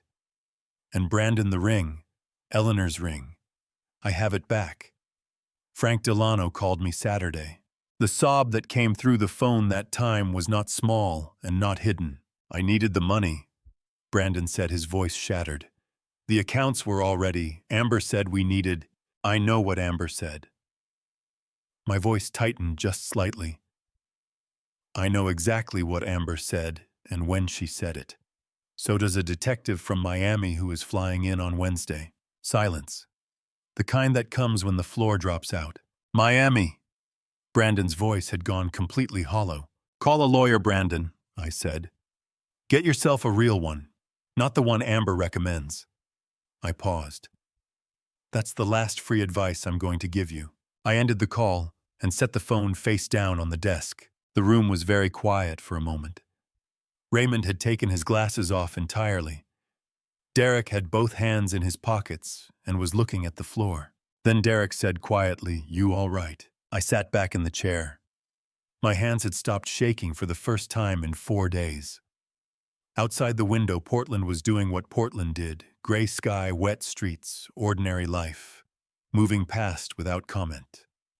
My sandwich was still on the desk, half-eaten turkey on wheat. "I'm all right," I said, and I almost meant it. Raymond reached into his briefcase and pulled out a fresh folder. "Wednesday morning," he said. 9 a.m. Detective Ruiz lands at PDX at 8:15. Derek is picking her up. He set the folder on the desk in front of me. "Walter, I need you to go through this evidence package tonight and confirm every item. When Ruiz sits across from you Wednesday, I want you ready." I pulled the folder toward me and opened the first page. Amber Joanne Whitfield. Amber Joanne Hayes. 2 names for the same woman. 2 cities. 2 old people whose lives she had walked through like a fire through dry grass, taking everything and leaving nothing but the damage behind. Helen Marsh had no one left to speak for her. I was going to speak for her anyway. Detective Sandra Ruiz was not what I expected. I had built a picture of her in my mind during the 2 days between Monday's phone call and Wednesday morning. Someone hard-edged and institutional, the kind of person who had been chasing the same case for 2 years and had gone a little cold from the waiting.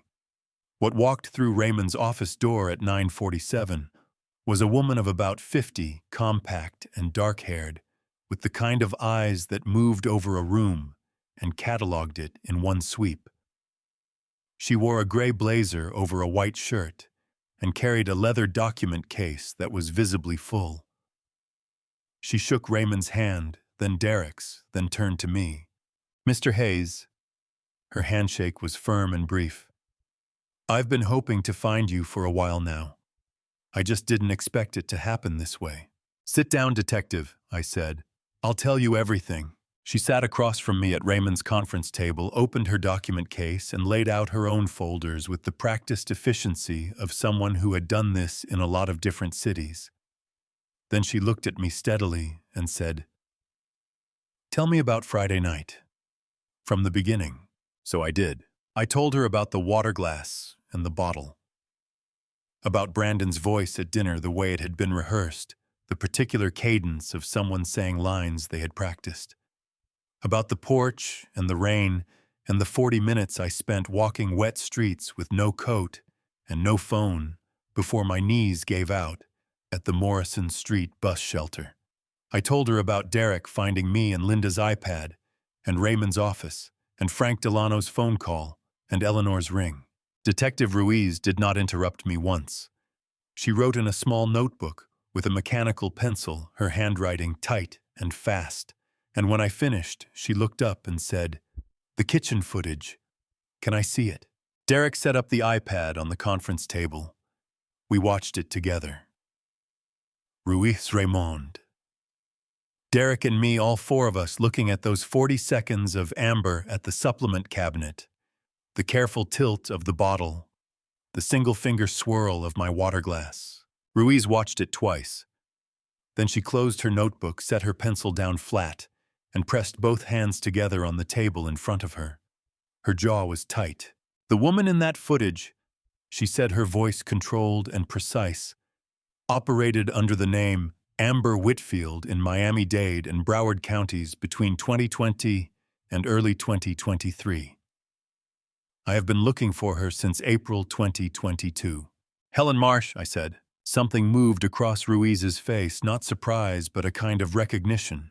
The look of someone hearing a name that has been living in their chest for a long time. "You know about Helen." Raymond found the complaint file. Ruiz nodded. "Helen Marsh was 79 years old. She had a master's degree in education. She spent 30 years teaching third grade in Coral Gables.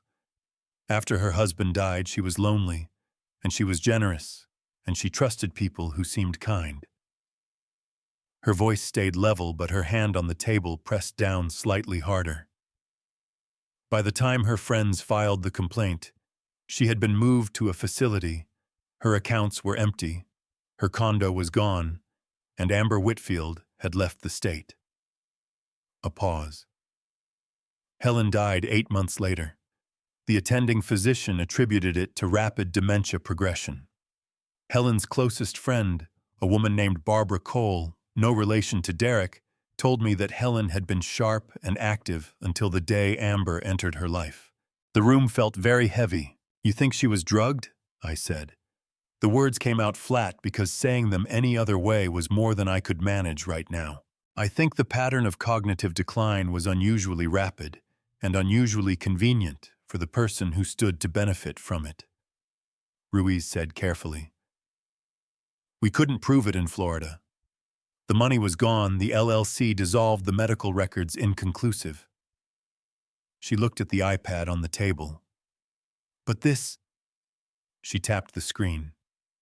"This is the first time I have documented footage of her administering a substance to a target. This changes what I can do." My eyes were burning again. I pressed my thumb and forefinger against the bridge of my nose for a moment, hard enough to feel it.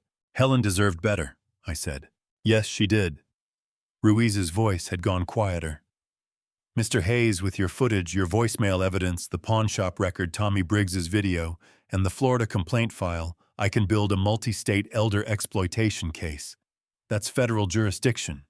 That takes it out of Oregon County Court and puts it in front of a U.S. attorney." She looked at Raymond. "How solid is your evidence chain?" Raymond opened his folder with the precision of a man who had been waiting for exactly this question. "Every item is time-stamped, witnessed, and preserved on a secure cloud server with access logs. The voicemail was obtained through the account holder's legal right to request records, no warrant needed. The pawnshop transaction is a matter of public record with state ID verification. The camera footage was installed by and belongs to Mr. Hayes on property that is legally and solely his." He looked up. "It's solid, detective. Every piece of it. Ruiz looked at me. I need you to be prepared for this to take time, Mr. Hayes. Federal cases move slowly. There will be interviews, depositions, hearings. It will not be over in a week. I'm 75 years old, I said. I've been patient my whole life. I can be patient a little longer. Something in Ruiz's expression shifted, not softened exactly, but opened slightly, the way a door opens just enough to let light through. I'm going to need formal statements from Derek Tommy Briggs, Frank Delano, and Nurse Linda Marsh. Can you coordinate that? Already started, Derek said. Ruiz gathered her documents, slid them back into the case, and stood. But before she turned to leave, she looked at me one more time. Mr. Hayes, you were found unconscious at a bus stop in the rain at 11 o'clock on a Friday night. Most men your age in that condition, in that weather. She stopped. You shouldn't be sitting here. I know, I said. Helen Marsh wasn't able to sit across from me and tell me what happened to her, Ruiz said. You are. That matters. She shook my hand again, and this time she held it just a fraction of a second longer. After she left the office was very quiet. Derek was looking out the window. Raymond was recapping his pen with slow, deliberate movements. Outside, Portland traffic moved in its ordinary way, people going to ordinary places for ordinary reasons, the whole city moving forward on its unremarkable Wednesday. I sat at Raymond's conference table, with my hands flat on the polished wood, and felt something shift in the very deep center of my chest. Something that had been locked and braced and holding itself rigid since Friday night, and very slowly, degree by degree, begin to release. Not over, not even close to over, but moving, finally irrevocably moving in the right direction. My phone buzzed. Raymond looked at the screen before I did. Brandon again, he said. Let it go to voicemail, I said. Raymond allowed himself the smallest, most controlled smile I had ever seen on his face. Good man. Barbara Cole had driven herself from PDX Airport to Raymond's office in a rental car, and she had arrived 12 minutes early. She was 68 years old, small-framed with white hair cut short and reading glasses on a beaded chain around her neck. She wore a navy cardigan and sensible shoes and carried a canvas tote bag that had a Miami Public Library logo on the side. She looked like someone's grandmother. She looked like the kind of woman who brought casseroles to sick neighbors and remembered every child's birthday on her block. She also looked like someone who had been waiting 2 years for this specific room, this specific table, and this specific moment. Mr. Hayes, she said when Raymond introduced us. She took both my hands in hers and held them. Her grip was stronger than I expected. Sandra Ruiz told me what happened to you. I am so sorry. Her voice was warm and direct with a slight Florida softness to the vowels. And I am so glad you are sitting here. I'm glad too, Ms. Cole, I said. We sat down together, and Barbara opened her canvas tote and pulled out a photograph. She set it on the table between us and smoothed it flat with her palm, the way you handle something precious. It was Helen Marsh. Younger than the DMV photo Raymond had shown me, this one was from maybe 5 years ago, outdoors somewhere. Sunny, laughing at something off camera, her hair still mostly brown, a glass of iced tea in her hand. She looked like a woman in full possession of her life. That was taken at her retirement party, Barbara said. Her voice stayed steady, but just barely. Helen taught 3rd grade for 31 years. She said the secret to teaching 8-year-olds was to always act like whatever they showed you was the most interesting thing you'd ever seen.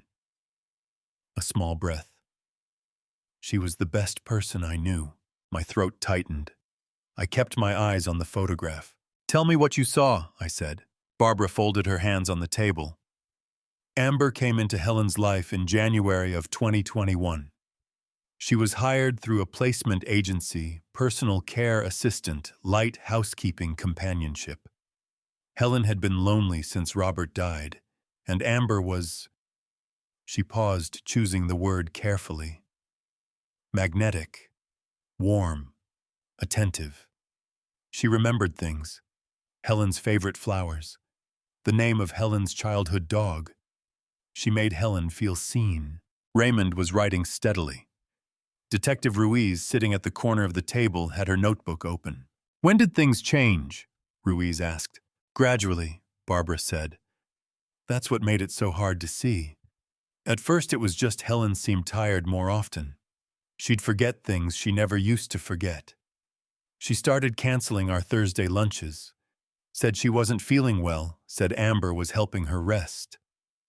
Barbara's jaw tightened. "Every time I called, Amber answered the phone first. Every time I visited, Amber was there. Always helpful. Always smiling." Her voice had gone hard and quiet. She was building a wall around Helen, and she was doing it so carefully that it looked like care. I pressed my hand flat on the table. My chest felt like something was sitting on it.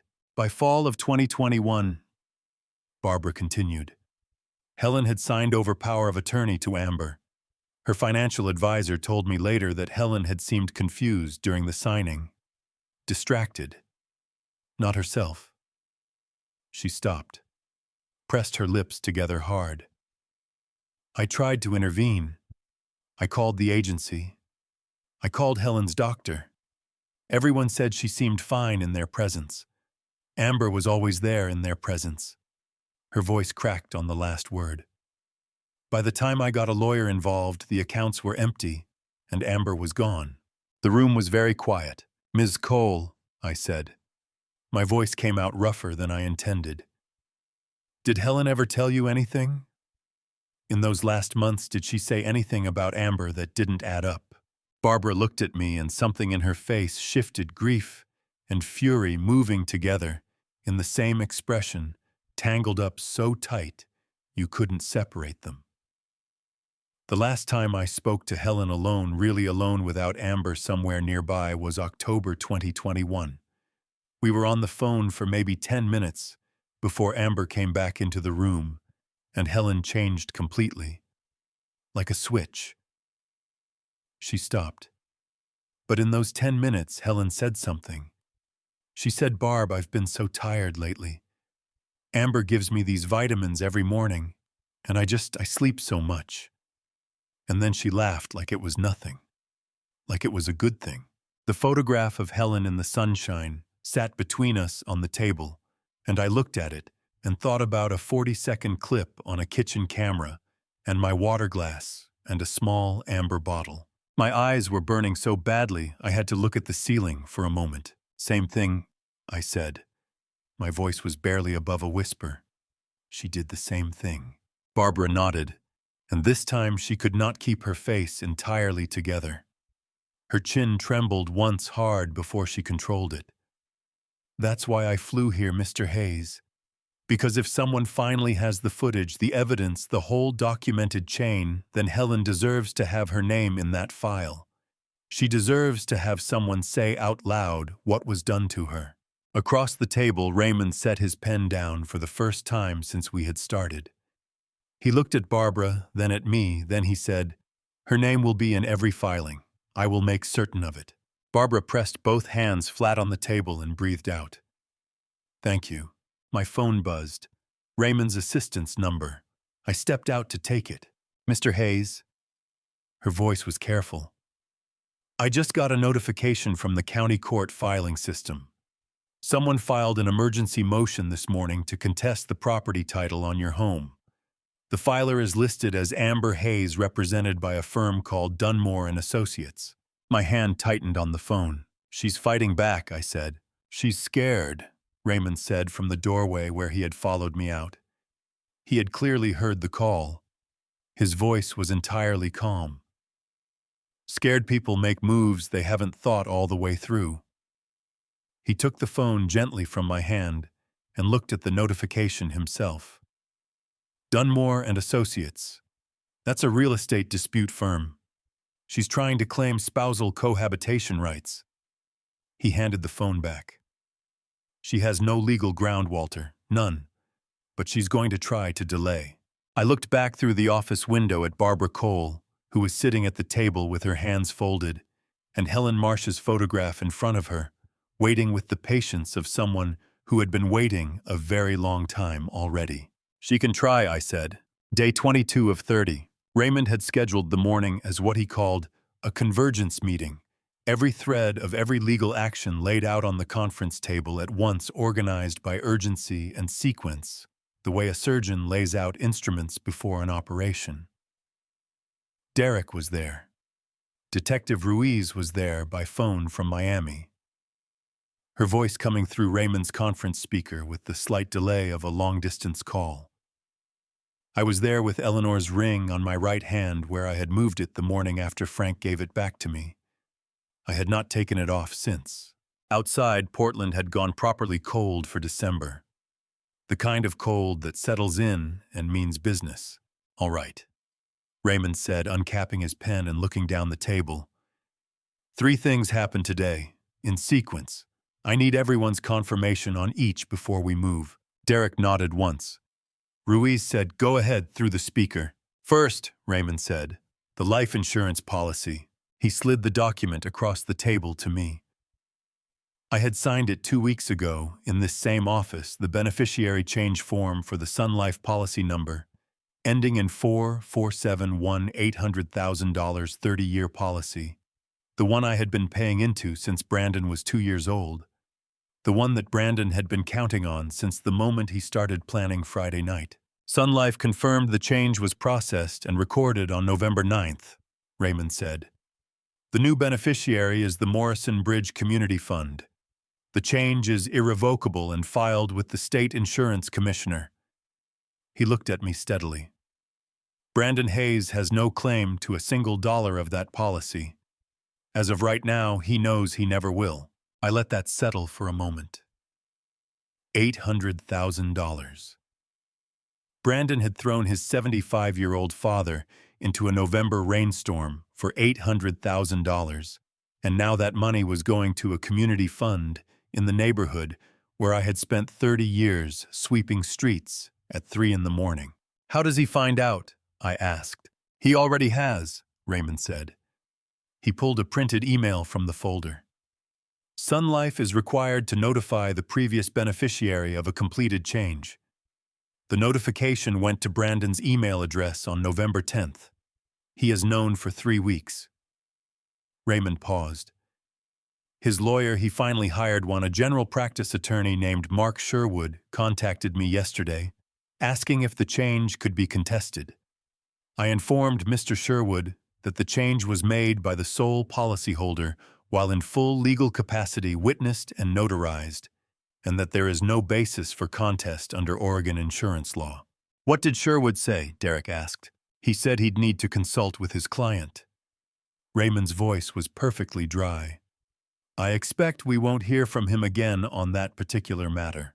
The second item was the property title. Raymond had filed this counter-motion to Amber's emergency claim on Friday afternoon, and Judge Patricia Hartwell, the same judge who had frozen the joint account, had ruled on it Monday morning in less than 18 hours. Raymond turned the ruling to face me across the table, and I read the key line twice. The property located at 4412 S.E. Maple Street, Portland, Oregon, is held in sole title by Walter James Hayes. No cohabitation claim spousal or otherwise establishes legal ownership. The emergency motion filed by Amber Hayes is dismissed with prejudice. Dismissed with prejudice, meaning she could not file the same argument again. I read that line a third time. Then I set the document down and pressed both hands flat on the table and breathed. Amber's lawyer from Dunmore and Associates withdrew from the case yesterday afternoon, Raymond said. I was informed this morning. Apparently, the firm discovered the Florida complaint file through the federal filing and decided they did not want to be associated with this particular client. Through the conference speaker, Ruiz made a sound that was not quite a laugh, but was close. That'll do it every time. Third item, Raymond said, and his voice shifted slightly. The same shift I had learned to recognize as the one that meant the most significant thing was last. Derek. Derek leaned forward. Kyle Merritt, 31 years old, Amber's first cousin on her mother's side. He came to Portland 3 weeks ago. We flagged his name when Ruiz ran Amber's known associates through the system. He set his own folder on the table. Kyle has 2 prior drug distribution charges in Broward County, both pleaded down. He's been in contact with Amber by phone 17 times in the last 30 days. We have the records through the federal monitoring order Ruiz obtained. A pause. At 6:15 this morning, my partner and I stopped Kyle Merritt on the Morrison Bridge with 40 grams of controlled substance. He is currently in custody. The room was very still. He's Amber's cousin, I said slowly. The same cousin you were chasing that night 12 years ago on Burnside Street. The night you kept me alive, Derek said. His voice was completely level, but something in his eyes was not. Yes, same man, different charge. He rolled on Amber inside of 2 hours, gave us phone records, text messages, and a recorded conversation from 10 days ago in which Amber discusses, and I'm quoting from the transcript, making sure the old man doesn't have anything left to fight with before the 30 days are up. My heart hammered so hard I could feel it in my ears. She was planning something, I said, for before the eviction date. We believe she was planning to access the house while you were away from it and remove documents, financial records, possibly damage the property to depress its value for any legal dispute. Derek's jaw tightened. Kyle was her logistics. He knew the neighborhood, knew the schedule, knew which entry point to use. A beat. He won't be available for that anymore. Through the speaker, Ruiz's voice came through, quiet and precise. With Kyle Merritt's recorded statement, the Florida pattern evidence, the kitchen footage, the voicemail, and the property ruling, I am filing the federal multi-state elder exploitation charge against Amber Joanne Hayes, née Whitfield, today. The U.S. Attorney's Office in Oregon has accepted jurisdiction. A pause. Mr. Hayes, this is no longer a civil matter. I sat back in my chair. 22 days ago, I had been an old man in a flannel shirt eating a Friday dinner, and the most complicated thing in my life was whether my left knee would hold on the stairs. Now I was sitting in a lawyer's office in December with a federal case, a dismissed property motion, an irrevocable insurance change, and a woman's cousin in police custody, and the 30-day clock on my house had 8 days left to run. When Amber finds out about Kyle, I said, she's going to panic. Yes, Raymond said, and when she panics, she'll make a mistake. Raymond capped his pen. She already has, several of them. We've simply been documenting each one as it arrives. He stacked the 3 documents into a single neat pile and set them in the center of the table. 3 moves: insurance, property, arrest. Each one a door closing, each one a lock turning. 8 days left. My right hand moved without thinking to Eleanor's ring, turning it slowly around my finger, the way I used to turn it when I was working through something difficult. The same habit I'd had for 41 years, just on a different hand now. Raymond, I said, what happens on day 30? He looked at me across the table with 67 years of hard-earned steadiness and said, on day 30, Walter, you go home. Day 30, I woke up before the alarm. Derek was standing in the hotel lobby when I came downstairs, full uniform, cap in hand, back straight. I stopped walking when I saw him. My throat tightened all the way up. You didn't have to, I started. I wanted to, he said simply. He took my bag before I could argue. Raymond is already at the house. Tommy, too. Frank drove over this morning. Maggie Brooks has been on her porch since 8:15. My eyes burned. I turned toward the glass door to hide it. When Derek turned onto Maple Street, I saw them. Raymond in his long overcoat, Tommy in his city jacket. Frank with both hands in his pockets, Maggie in her red wool coat waving with both arms the moment she saw the car. And I saw my house. Porch light off. Exactly like Tommy said. 30 nights and nobody had thought to turn it on. I would fix that tonight. Derek knocked 3 firm official strikes, the kind that come from a man in uniform who is here because it matters. Brandon opened the door. He looked like a man who hadn't slept in a week. eyes red at the rims, face hollowed out, wearing the gray hoodie I bought him 4 Christmases ago. He looked at me, then at Derek in full uniform, then back at me, and his face collapsed completely slowly, the way a structure finally admits it cannot hold itself together anymore. "Dad." His voice came out as nothing more than breath. "Brandon." I kept my voice level. "Is everything packed?" He nodded.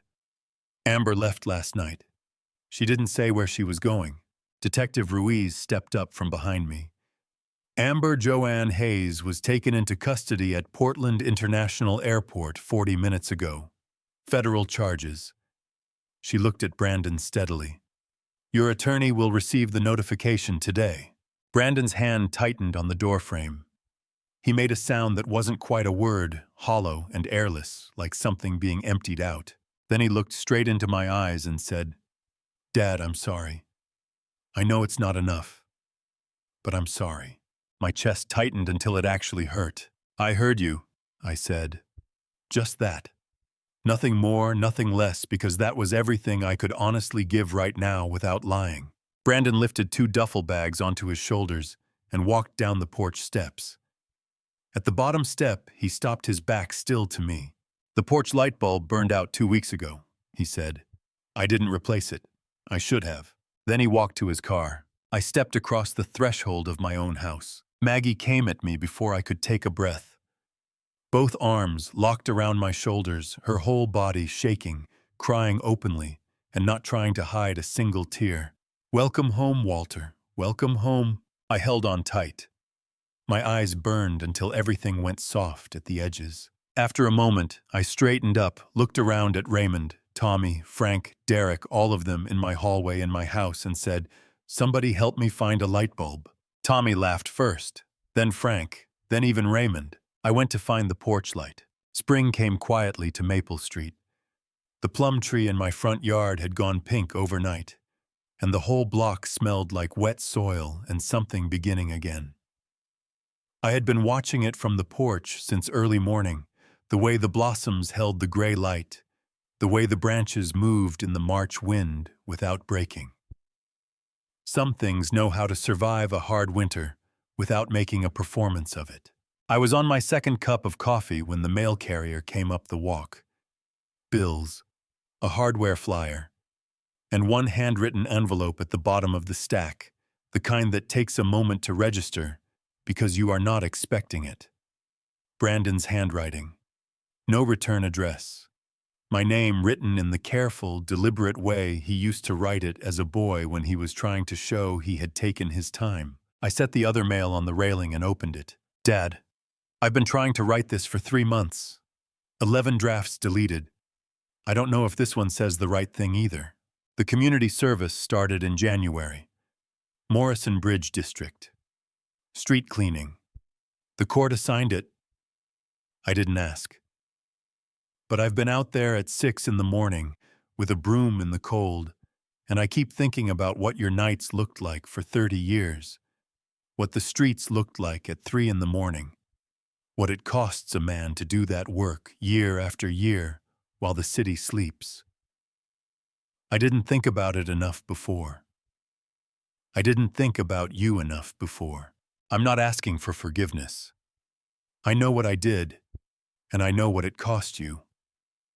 And I'm not going to insult either of us by pretending a letter fixes that. I just need you to know that the man who put his hands on your chest and pushed you off that porch is not who I want to be. I don't fully understand yet how I became him, but I'm working on that. Every Monday and Thursday morning on Morrison Bridge, I'm working on that.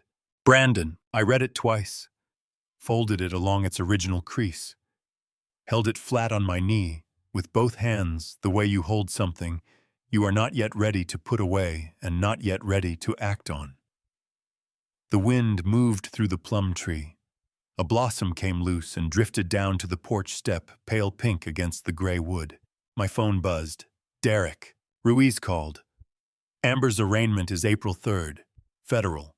Florida DA is filing separately for the Marsh estate. How are you doing?" I looked at the question for a moment before I typed back, "On the porch. Coffee."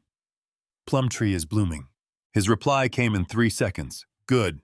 That's good, Walter. I set the phone on the railing beside my cup. Amber's case had grown far beyond my November rainstorm. Detective Ruiz had filed the multi-state pattern documentation through the federal system, each piece of evidence building on the last, the way a careful person builds anything slowly, solidly, without shortcuts. Barbara Cole had given a 3-hour deposition in February, sitting in a federal courthouse in Portland, and saying Helen Marsh's name clearly and repeatedly until it finally occupied the space it had always deserved. I had read the transcript twice. Barbara had not wavered once. Helen deserved every one of those hours. She deserved every page of that transcript. The front door opened behind me. Maggie Brooks came out in her red wool coat, carrying a plate covered with a dish towel, moving with the particular certainty of a woman who has decided what needs to happen next and sees no reason to discuss it. She set the plate on the railing. I made biscuits. Move your coffee. Good morning, Maggie, I said. Eat first, talk later. She pulled up the second porch chair, settled into it, and looked at the plum tree with deep and uncomplicated satisfaction. Tommy called earlier. The city is doing a service recognition ceremony in April. 30-plus years of sanitation work. He put your name in. My chest did the warm, complicated thing it had been doing more often lately, a feeling I did not entirely have a name for something between gratitude and grief, and something else that lived past both of them. I've been retired 4 years, Maggie. Tommy said it doesn't matter. She lifted the dish towel off the biscuits. He's right. I reached for one, still warm against my palm. And then something rose up from somewhere deep in my chest, unexpected, unstoppable, rising through everything that had happened since November, and coming out the only way it could, and I laughed. The real kind. The kind that does not negotiate or apologize or ask anyone's permission.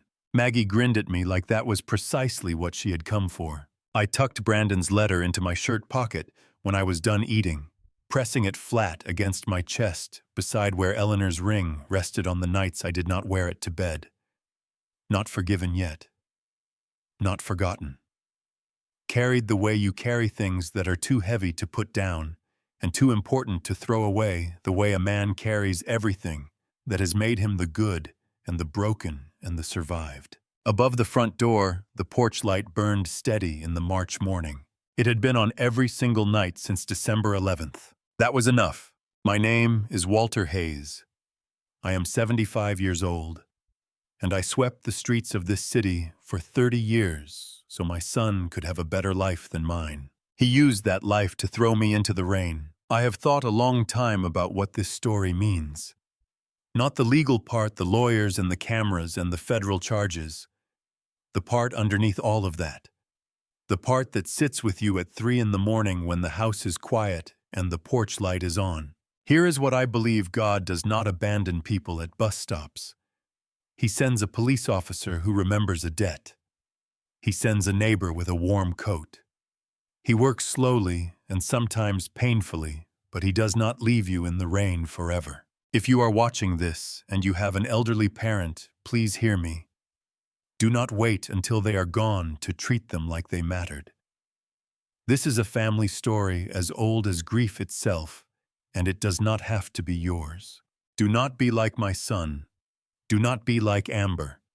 If you recognize yourself somewhere in these grandpa stories, do better. Today, before it is too late to go back. My personal opinion: greed does not make you wealthy.